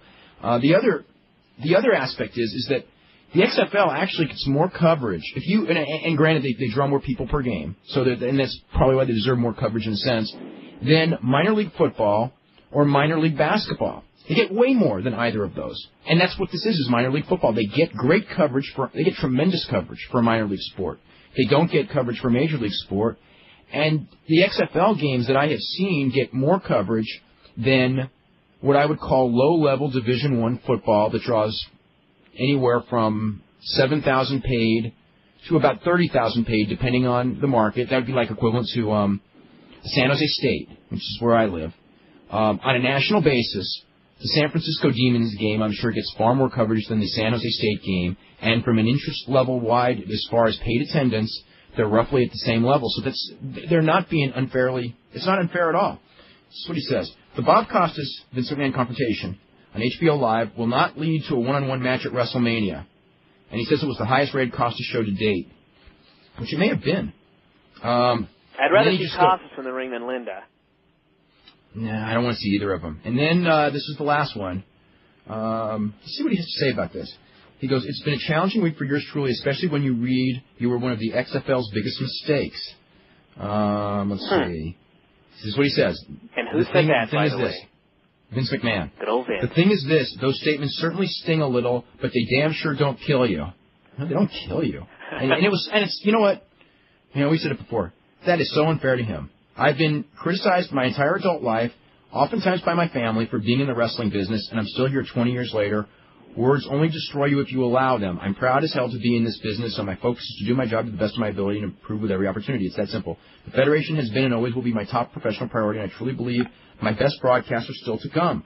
As for the XFL, I thoroughly believe in the concept, and I love being part of it and getting to know those passionate players and coaches. My tenure in the XFL may be short-lived. I guess that means he's definitely not coming back next season. But I've got to be honest with you, I'm having a blast doing those games. Last week's game with Dick Butkus was the most fun I've had this season. I'm sure it is, because even though Dick Butkus isn't much of an announcer, if you're Jim Ross's age, I mean, Dick Butkus, working with Dick Butkus for a guy who's a football fan, I got no doubt that was like a thrill, one of the thrills of his life. Let's see, number 51 and I are set to broadcast Saturday night's contest between the New York, New Jersey Hitmen and the Memphis Maniacs at Giant Stadium. It will air in New York and in Memphis. Okay, so there you go. That's what he has to say on that. I was thinking about the whole invasion angle concept with WWF, and I don't even really know how valuable the WCW name really would be or how important it would be, because, I mean, the whole Hall and Nash thing in 95 or 96 or whatever, I mean, they couldn't say they were WWF guys because of legal issues. I mean, they hinted and everything like that, but the whole thing was fans knew where these guys came from, and they knew what this was supposed to be. I mean, if you all of a sudden had, a group of guys, Goldberg, I hate to say it, but Nash, Steiner, a bunch of guys show up on WCW TV, it wouldn't even matter what they were called or where they said they came from, because everybody would know. Yeah, you're right. Anyway, let's go to Zoe. Zoe, what's up? Hello, everybody. How are you doing? Hey. We're doing very well. Okay, number one, on a slight tidbit on the XFL, by being the first season, I am recording all the games, including the pre-shows. And if Vince did not know about the pre-shows, how come part of it was shown at WWF New York restaurant? Anyway, that was a excellent point there. It was in this market we didn't get the pre-show, so I didn't know that. Yeah. You know what? I think Vince knows about that at the pre-show. Okay, I think Vince knows about that. You know what? I think that all of those people in the media that criticize Bob Costas for that point now are so full of it. Okay, let's go. Thank you very much. By the way, you better hold on to those tapes, they'll be worth something someday. Especially Opie and Anthony, because those were the ones that were having a field day with Bob Costas making that mistake. And since they produced the show and they were the on-air talent, or I would say they produced it, they were the on-air talent on the show, and they knew that it was coming from WWF New York. They knew that Vince then did obviously have some affiliation with it, didn't he? Okay. Okay, but my main thing is that I was hearing you guys show about WCW going downhill. Unfortunately, it's sad because there should be some kind of competition going on, but it's not exactly a shock. And when I listened to the show before last, I guess, involving Bischoff being interviewed, it seemed like he was going just to just lay low, but make everything the way it was before, meaning he would have all his buddies take care of all the booking and all that and give all the lower guys hardly anything at all, which means dumb ratings. So I think WCW, it's a shame it's going down the tube. It shouldn't be. I was hoping that Vince might buy it and that he would convince Turner to make it a spin-off, meaning I'm sure Vince, if he has Channel 13 to put WCW on for like maybe a day during the week or whatever, they would be more than glad to do so because of the success of SmackDown. But who knows? Maybe that might not happen. But I don't know. Maybe I'm hoping that Paul Heyman could be a spin-off announcer. The thing is, Vince doesn't want to produce more television. They're at their limit when it comes to the amount of television they can produce a week with money. They have to replace one of them. Yeah, I mean, they're not going to go and send those guys out on another day on the road and do more television tapings. It would not be, because that would speed the decline of the business due to overexposure of the same product. Okay. Well, anyway. Okay, well then, and my last thing is that I got the last issue of the Torch. Surprised me. They had this thing on Kevin Nash and Wade Keller jammed Shawn Michaels and them about saying how the Eagles interfered with a backstage locker room and yada yada yada. That was the first comprehensive thing I read about how people actually felt about Shawn Michaels. Shocking, but very interesting to know that. But as for WrestleMania, I hope they do that pre-WrestleMania thing they did before last year. It was nice, and I did record it. And they're not going to do it. It's not going to be done. Our cable station here show a repeat, so I'll be seeing a repeat of it again. Yeah, they're not doing a new one of those. But it is going to be 4 hours long, though. 4 hours long, yeah, 4 hours of wrestling. I don't think they're going to have a long post-game. I think they're just going to have a lot of matches, and the main events are going to be given like 30 minutes. I think there's going to be 3 or 4 real long matches. The matches that, like if they do an Angle Benoit, they're going to be given time to have a hell of a match. And, obviously Rock and Austin, Helmsley's going to be given a lot of time, and that might be tough, but he will. Yeah. That's okay. And one last thing is that I was curious one day, and I called the L.A. Times and asked how come they didn't have any wrestling news. The reaction I got. Number one, lady, it's fake, lady. Why do you call asking about some dumb wrestling? It's fake. And I think I would quit my own job if they decided to have wrestling news in the L.A. Times. I mean, this guy went off. Well, it depends if you call the sports. If you call the sports section, I can understand their thoughts to a degree. If you call the entertainment section, they don't got a leg to stand on. No, but I did call the sports very, very section, popular. It's very popular. If you call the sports, they got a grade out. It's not a sport. Yeah. And it is. That's a valid excuse. I mean, no basketball player or football player could ever graduate from a wrestling school. They couldn't. Oh yeah, they could. Training. Yeah, they could. Yeah, they could. Yeah, they could. We had Bad News Allen here. Bad News Allen here said that wrestling was a piece of cake next after he did all that judo. I mean, it's not easy, but don't think that like a guy who's obviously if a guy's really, really tall or something, but like, Ron Reese graduated from a wrestling school. He's a terrible wrestler, but he couldn't play in the NBA either. You know what I mean? Yeah. But if you had Karl Malone. I mean, you saw Karl Malone in that one match. If Karl Malone had the training that an average professional wrestler had with his size and his physique and his charisma, oh, come on. That guy would be a superstar or close to it. That's true, too. And again, on your comment on Kurt Angle, I am surprised that or Kevin Green's another one. So fast. That is shocking. Yeah, Kevin Green's another one. Kevin Green had no formal training. It's better than, a great percentage of the guys that are active today and most of the independent guys. But Kevin Green also had personality plus. Kevin Green, I don't think had a great personality, but Okay, thank you guys. Okay, take care. Thanks. Bye. Okay, you're very welcome. All right, I want to hit some emails here. Sean says, if WCW folds, I think there will sure be a startup promotion that will open up jobs for the business. It will just be there's too much talent out there to not have jobs. Now, whether it's successful is another question. Oh, there will be startups.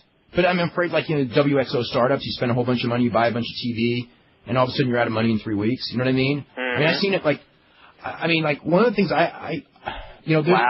Urban. What? Urban, exactly. I mean, I went through this thing with roller derby when I was a kid. And, I mean, when roller derby it's the same exact thing. There were 2 competing organizations. They had this big boom period. Then one of the organizations ran out of money, folded. One company we went through this whole thing. Within a year, the big company that had all the talent, for all the political reasons, fell apart. I'm not saying WWF's going to fall apart in a year, but WWF will get stale. I don't have any doubt of that in a year, 2 years, whatever. And what happened after that was, there were all these people, all these skaters that were out of work, and people going like, roller derby was a real big deal 3 years ago. Let's bring it back. And there were, revival attempts after revival attempts after revival attempts. I mean, had one, 25 years later. Mm-hmm. But they never made it, every single one of them. Not to say that wrestling's done for good, because I don't believe that either. It's just not easy. Let's see. There's nothing here. China's going to be on Law tomorrow. Don't think there's anything. Heard that was a hell of an interview. He sounded it. If the deal's off, then what's the deal with the wrestler's contract at WCW? I think they're going to find out probably a week from Tuesday. But I think that they're going to be kept under contract at least until they're done negotiating the sale. But the key, unless TBS is going to promise somebody time slots, there's nothing to buy. Buy a whole bunch of $1 million contracts with no TV? Come on. If WCW folds, what happens? Okay, I've got that. Do you think that Fox will be the one to step up and put wrestling on their TV? I don't know. I mean, there's been negotiations with them. They're probably the only hope. But like we saw with ECW, Paul Heyman talked to everyone in the world. He got no deal, and had to fold. And Eric is a deal maker, though. He has that going for him. Eric's a better deal maker, but he didn't make this one. Yeah. But that was, you're right. Eric is a better deal maker than Paul. He better be good, though, because if it's not Fox, there's pretty much no one else. I mean, E and everybody else, they're not going to do it. Yeah. Let's see. And I don't think, like a network, I don't even think I get E. What's that really going to do? Is it really have a, No, well, I was just using them as just an example, and they won't do it. They will not take any wrestling programming. Since Wade Keller says Eric Bischoff's talking to Fox. I mean, Eric's been talking, I don't know if we've talked about it on the show. He's been talking to Fox all along consistently, because his idea was the promotion versus promotion thing, where he would send Hogan and those guys to Fox, form their own company, and then they would feud with WCW. That was his whole brainchild. So yeah, he's been talking to Fox all along. I don't know where it stands. I mean, if he had Fox locked up, they still might have bought the company. So I don't think you can't buy it without Fox locked up. But if Fox is still locked up, you probably could. And I think that tells me that Fox is. I mean, again, these deals, they're not going to. You just can't snap your fingers and make these deals. They got to go through person after person. All it takes is one guy in Fox just go. I was actually at the table with this. I can tell you exactly how it goes. We have a very tough advertising time, and this is not the time to try new risky programming. I got that speech about a week ago. Let me see. Are you saying there's no hope? I would not say no hope, but it does not look good. Let's see. It says Jerry Jarrett is interested in buying WCW. Yeah, for a low price. But what is, owning it? He's not going to put the kind of money in. That's not even WCW. That's like a USWA. Where do you think wrestling would be today had Vince not bought all the top talent from the territories in the 80s? I know it's pretty much impossible to say, but take a stab at it. There would still be one or two dominant companies because cable changed the whole way the business was. If it was not Vince McMahon doing it, it would have been Vern Gagne or Jim Crockett. It was an inevitability. So I think it would have been, here we are 16 years, 17 years later, it would be the exact same thing. If it was not Vince, what would have happened was Vern would have done it, and Crockett would have done it, and Vince, out of retaliation, would have done it, and Vince was smarter than they were, and Vince would have beat him. So it would have been the same thing. Let's see. Okay. Let me just get one more thing.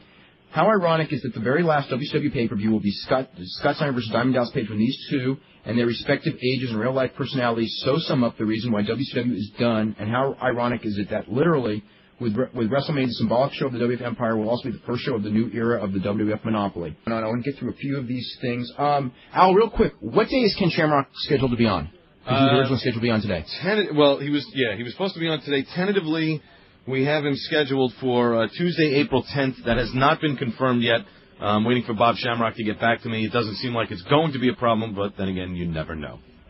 Yeah. And again, did Eddie talk anything about Ken's match with Igor Vovchanchin as far as if it's going to happen or what the status is? No, we were actually trying to get a comment from the Lions Den, and again, no comment from them. So.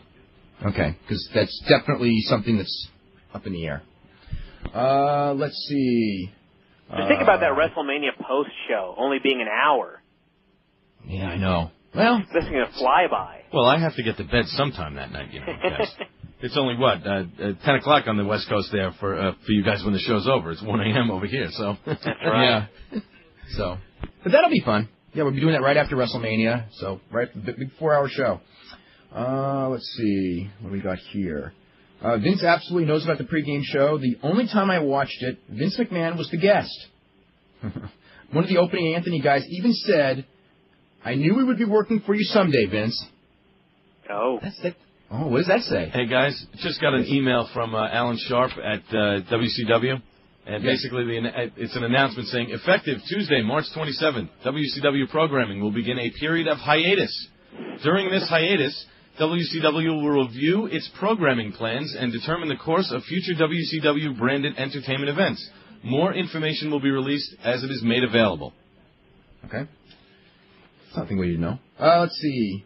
Maybe they'll combine the April hiatus with the May hiatus. That'll be the next press release. This is Garen. I'm really bummed out today, but I have one question. If WCW ceases to exist, how do you think it will affect yourself and other journalists? One would think your job would be much tougher covering only one national promotion. It's going to affect everyone greatly. There's a lot of things. I'll tell you what. The future of the journalism aspect of wrestling that really boomed in the last couple of years, that is going to change greatly because of what's going to be I don't want to say collapse, but the collapse of the web economy. There's going to be great changes in the next year. I don't know exactly what they're going to be. There's going to be a fallout, and it's going to, coverage is going to have to be different. It depends on who starts up and things like that. I mean, but yeah, it's going to be different. I mean, I could tell you that I don't think that Brian and I will have any trouble filling pages. But there, it's a question. Are people going to be interested in all the various smaller wrestling companies and international wrestling companies, or only WWF? And if they're only interested in WWF, it's going to be a challenge. It says, why does Vince McMahon take everything Bob Costas says so personally? If he approaches the debate discussion, not a personal attack, he might have come off better. Sean Robinson says, low rent, blam. Vince begins the descent that carries through the second half of the Costas interview. Vince is like Satan in Paradise Lost, screaming in anger, demanding respect, broiling in egotistical denial. A sad anti-hero whose only grace is his indefeatable will, and even that is misdirected. It's from Mark, who says, the fact the pregame show aired on an NBC affiliate does not vindicate Costas in any way. I am definitely not a supporter or defender of Vince McMahon, but Bob Costas didn't have the savvy to figure out that the pregame show in that area was not a national show or even put together by the XFL in itself, then he has little business on television. I think that when he talked about things that had to do with the XFL and he brought up the pregame show called the XFL pregame show, that has something to do with the XFL. And the fact that it was on in the New York market and the LA market and many of the big markets, the fact, come on. He didn't claim it was a national pregame show, did he? What? He didn't claim it was a national pregame show, did he? No, he said the pregame show. He said there was a pregame show and it was horrible. And there was a pregame show and it was horrible. Yep. And Vince was out there trying to pretend he knew nothing of it when he was a guest on it and they filmed it from WWF New York. God, what can I say? Blow a gasket, come on. Nah. I thought that was funny last night. Someone emailed me, and the letter started out with, please don't blow a gasket. And I thought, did I really show that crazy last weekend that people have to start these letters like this now? You did go, but you know what? The letters on the website last night that you put up, they were even better than the day before. Yeah, it was great. Awesome letters. There was a letter from the guy from Death Valley Driver. Yeah, what an awesome letter. The last letter and feedback last night. Everyone go up there and read that. Oh, my God. I mean, it's just like, wow. Those letters that you were getting last week, it's like night and day. Let's see. That guy Mike emailed me. He goes, I thought that, I think he said something I thought the first paragraph was good and it all went downhill from there. And I thought, no, it didn't. This says, Ross knows how smart Triple H is with a statement about the Undertaker-Triple H match saying, quote, if it takes place. Yeah, they're thinking of doing a tag where it would be Undertaker and Kane against Triple H and Big Show. So, yeah. And it says, this from Kenta, who says, are you going to be on live audio wrestling after WrestleMania? No, I'm not. I'm usually on every Sunday after the pay-per-views, but this one I'm going to have to do this show here, so I will not be on live audio wrestling after WrestleMania. Let's see. As a professional designer, Eric and Vince are right on the money that building a brand takes a tremendous amount of time. Certainly built on a number of things, but negative press does have a tremendous bearing on a brand and how it's viewed by the public. If the public is constantly exposed to negative press about Vince McMahon and the WWF, the first logical reaction upon hearing that the XFL is a WWF product, is a product of Vince McMahon, will be negative. Let's see. WWF Sunday Night Heat is scheduled to be rerun on MTV 4 hours after the live show this week and next week at least. Do you have a feeling? Do you know why they're doing it? Don't know. Maybe I'll ask. Because they rerun everything on MTV about 5 million times? Yes. Interestingly, Vince complains that he's interviewed by people who don't know the wrestling business, but then he won't let anyone who knows the wrestling business interview him. And this from Kyle goes, he's the number 2 promotion now. You know what the number 2 promotion is now is UFC. No question. They sold out the last show. They're the only one left on pay-per-view. They have no television. And they're the number 2 promotion. WoW sent out a press release recently. I wish I knew where it was. The WoW press release? They're done too. Yeah, it was basically, I think it said something basically like, we're going to be running reruns, and we're going to start running reruns. Pay for TV. So, they basically said we're done with, but we're going to start running reruns now. Yeah. Yeah. We're not filming any new shows. Let's see. All right.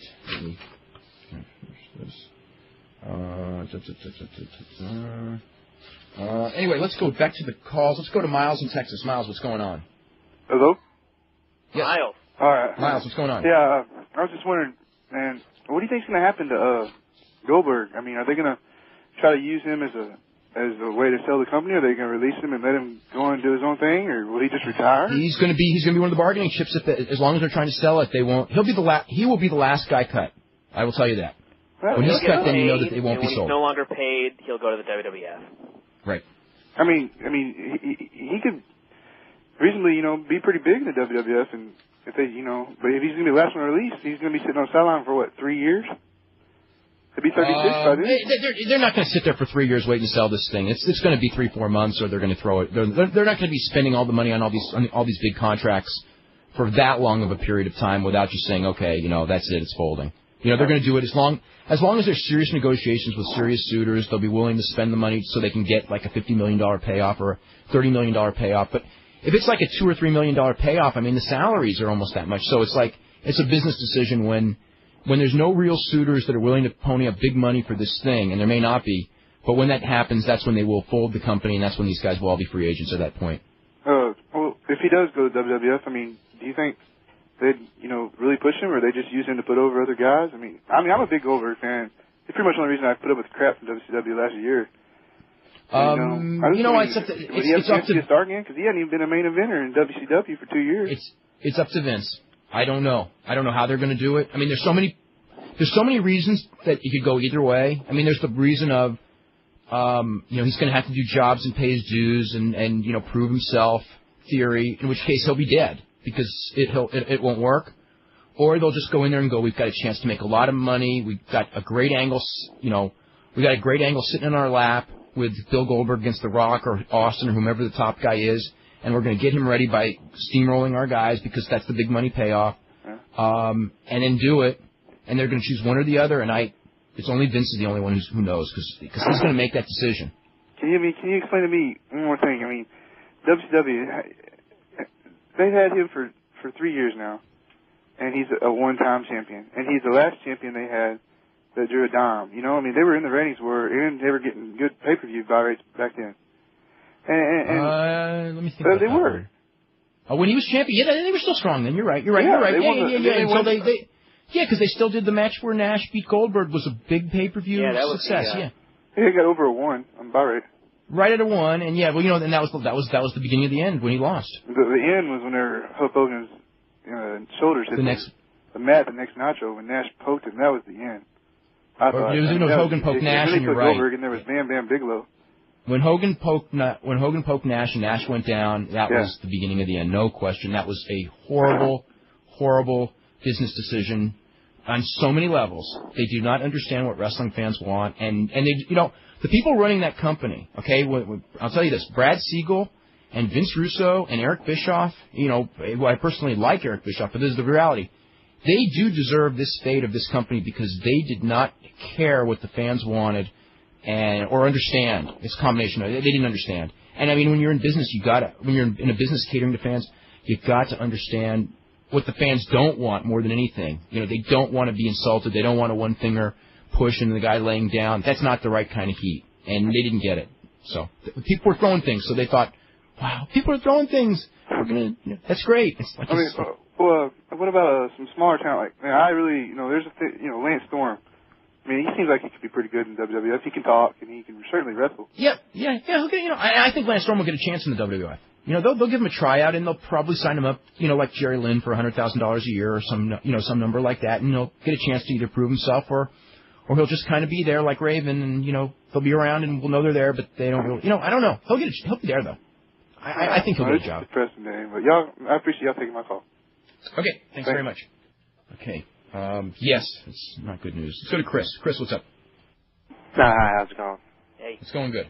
I just wanted to say, I was reading the Figure 4 from about 2 or 3 weeks ago, and when Brian was doing this review about the whole Trish Stephanie thing out of the limo, and he said Trish popped out of the limousine like a whack-a-mole. That was just one of the funniest things I've read in a long time. The whack-a-mole thing just kind of threw me off guard, and I just thought it was hilarious. So, do you remember the whack-a-mole, Dave? I don't know what you're talking about. You don't remember that? Oh, yeah. No. Oh, well. I like the carnival, the little things you hit with the big mallet. Padded mallet, yeah. Anyway, I thought that was funny, so I just wanted, I at least appreciated that. As far as the WCW thing, I was a little confused. You guys are saying that Bischoff's negotiating with Fox and so on. I thought Bischoff was part of the Fusion thing. If the Fusion thing is falling through, that was all part of that was some from the very day. They've been doing that one from the beginning. The whole idea, if it all worked out, was for Hogan to go on Fox and feud with WCW and do the interpromotional thing. I mean, that was like the pie-in-the-sky idea of turning it around. Okay, so Fox was always, that's part of the Fusion thing, yeah. That was what, that's the big payoff that they were hoping for, and it might have worked. But, everything had to fall in place, and it didn't.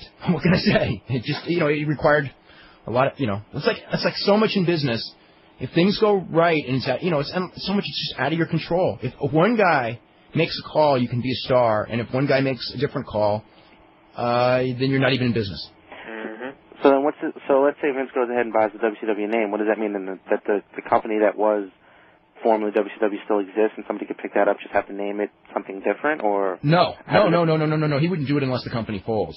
Or I suppose he could buy the company, if he wanted to. I don't know why. That would be such a waste though. Yeah, I don't see that one happening. Why do that?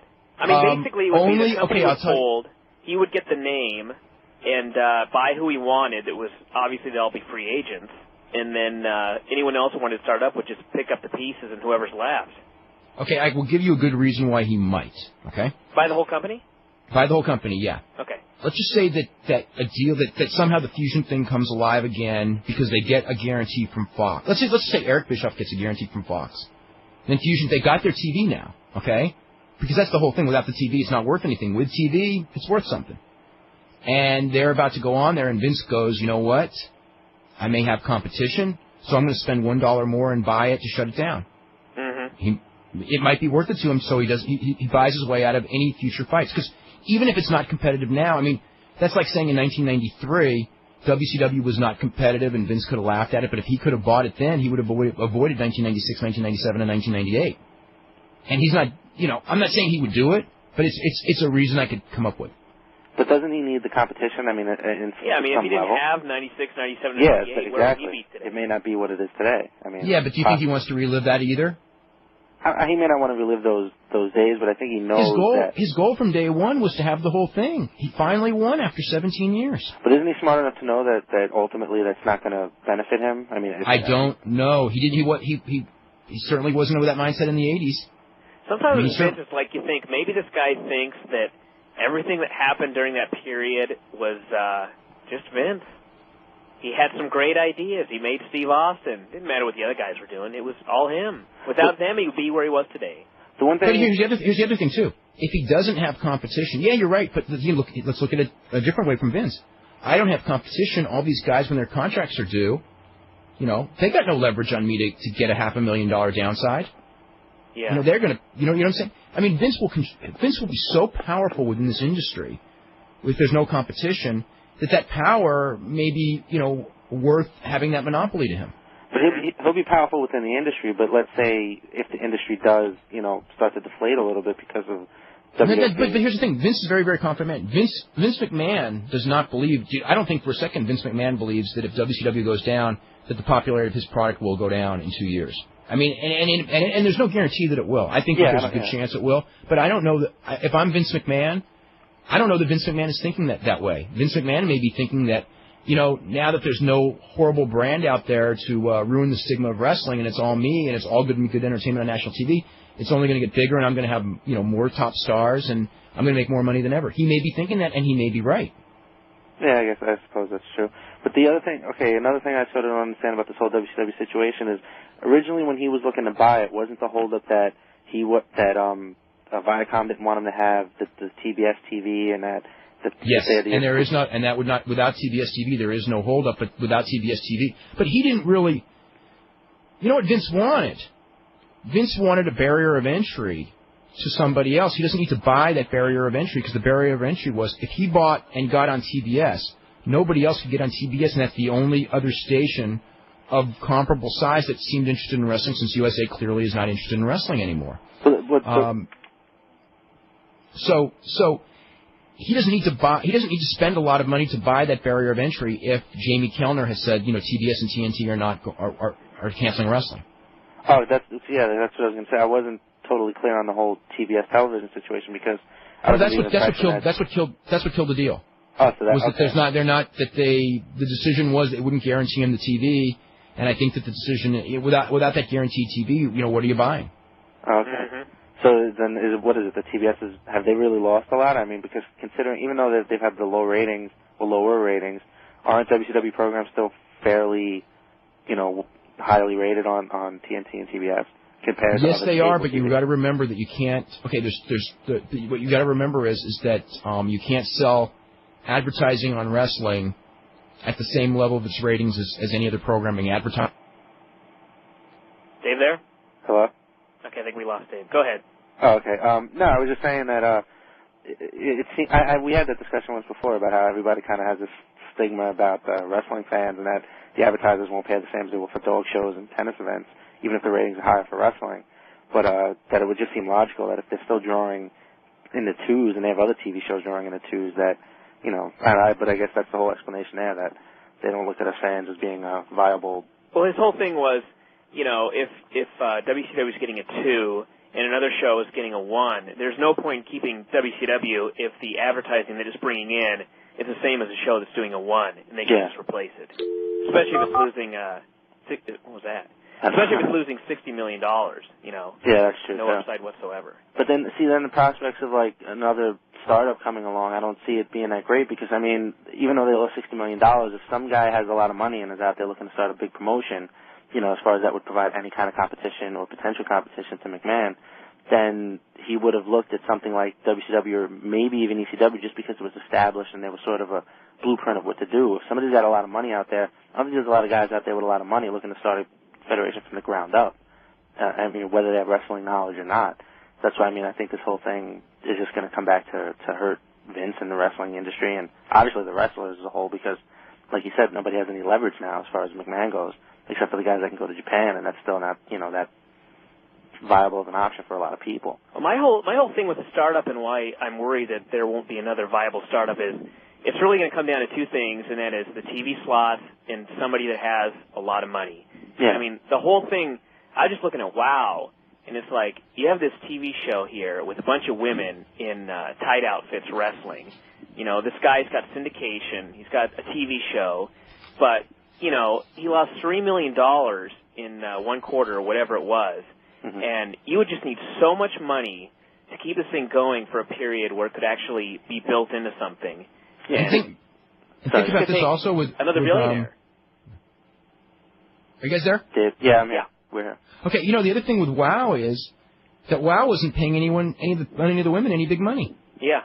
So they didn't even have the big salary concerns, and they weren't, sending people on the road, so they didn't have the big travel expenses. But they still managed to pile up $3 million of debt in a month in 3 months because of just the ungodly cost of doing television. Mm-hmm. Yeah, because I think a lot of fans don't realize, because, I mean, I was talking to a couple of people, and they were just like, they didn't think it was that big of a deal because, oh, well, there's still XPW and then UPW, but I was like, you know, if anybody was ever going to make that jump. Those guys.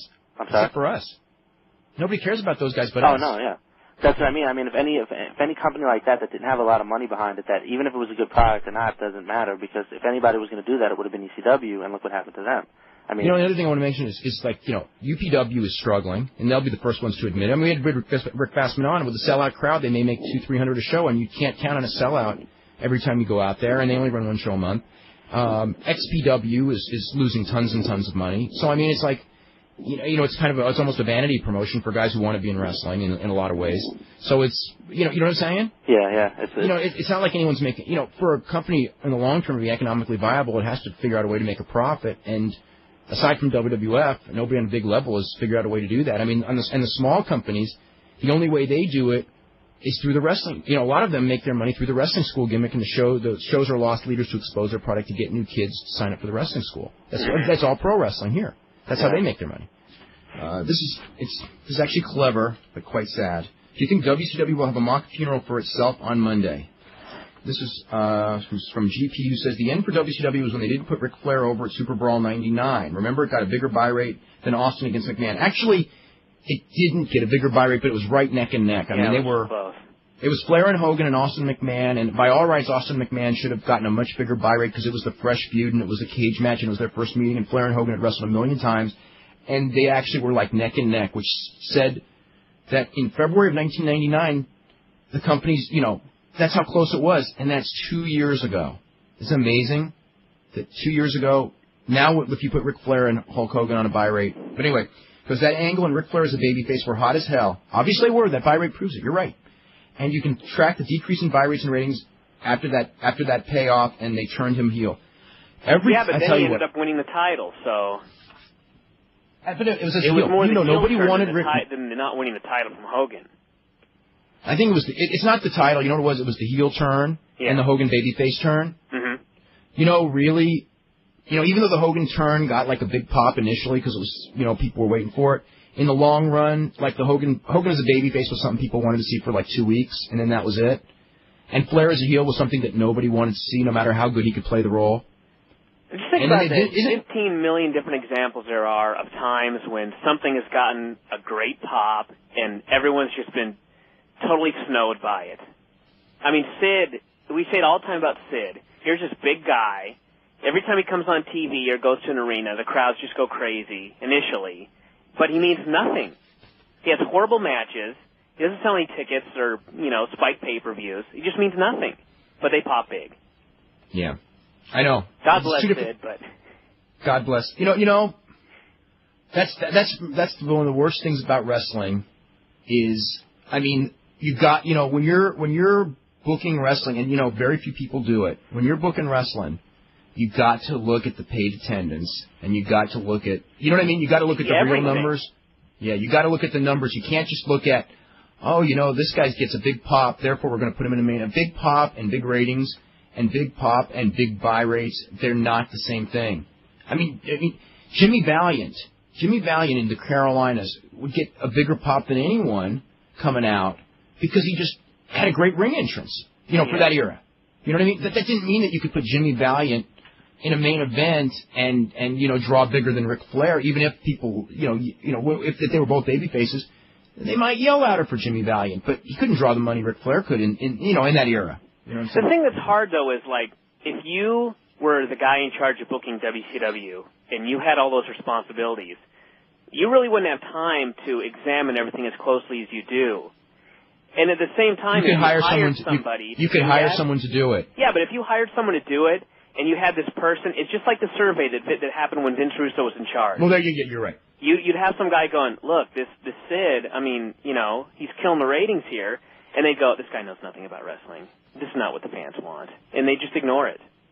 Well, you're right about that because they did have the survey before they were dead, and the survey told them that they should do exactly the opposite of what they did. So you know what happened? The guy who spent a year on the survey quit the company the next week because they ignored his results. They ignored the results. People saying that they didn't want to be insulted. Let's go to Mark in Connecticut. Mark, how you doing? Hey. Dave, I got quite a few points to make. First of all, great point on your first story today on the website about the cyclical nature of the business and the higher-up execs at Time Warner AOL not even bothering to bring in a wrestling person to examine the history and to advise them of the cyclical nature of the business. Well, that's what happens. The people who make the big decisions when it comes to wrestling are not wrestling people. They're people who own networks, and they have no wrestling background. They look at, they kind of hear 2 years ago, wow, wrestling's really hot, and now they hear now that wrestling's really sleazy and it's cold, and they don't want to touch it. That's right. That's what the advent of cable has done. Basically, has brought in the executive who doesn't have the wrestling background. Second point, I want to clarify something about the contracts. Okay. And I don't usually preach anything as fact, but, take it from me, this is the same way in business or in a sports background. The only way the Time Warner can get out of paying the contracts if they fold the company is if they bankrupt it. Just because they fold the company up, the contracts will still be valid. What they will I know, you're right about that. What they will try to do is try to buy out the contracts for 40 cents on the dollar, get the payoff. Exactly. You're right. They would be free. I actually was told that exact same thing. However, if the guys do not accept the payoff of X amount of cents on the dollar, then they will have to be paid out over the life of the contract. And, well, do you think Time Warner is going to do these guys a favor of pay them the money and let them go work somewhere else? I don't think so. No, but what they might do is if you get an offer, they'll allow you to, the difference. That's right. That way they don't have to pay all that money. But let's keep this in mind. I mean, WCW is just a small victim in this slash and burn mentality of AOL Time Warner right now. AOL Time Warner, and I didn't realize they acquired the Braves as part of the Turner Enterprise acquisition, but they just told the Braves organization to slash 10 scouts and 5 advanced coaches in the scouting department, which tells you, with the Braves doing what they do and that being a necessity of running a baseball operation, it goes to show you just how far down the food chain WCW was. It's almost there's the other thing when you're talking about that. It's like, okay, so they're basically mortgaging the future of the Braves. That's basically it. That's right. Yeah. They figure one scout can handle a 2,000-mile area or a 1,500-mile area as opposed to, having 2 guys work 700 miles apiece. Next point I want to make is about the Costas interview Thursday night. You know what really struck me as odd? Bob was a big wrestling supporter, not just a fan and supporter. He used to call matches on the radio in St. Louis, did he not? Yes, yes, he did. Bob Costas grew up as a wrestling fan. That's right. He was the one. In fact, my first interaction with Bob Costas in 1984 was when he did a wrestling special on the boom of wrestling in that year, and one of the things was, there was a lot of positive and negative, and when we would talk, one of the reasons why I had less input in that special was because he did not want to look at anything negative. And that's why I didn't like his special. That's right. Was he would only look at the positive because he just thought that this was not a product that you take seriously. It was just fun. And then what happened was it was the Persian Gulf War angle, and he was supposed to be in that WrestleMania as a matter of fact. That's right. He was supposed to do the thing with Steinbrenner.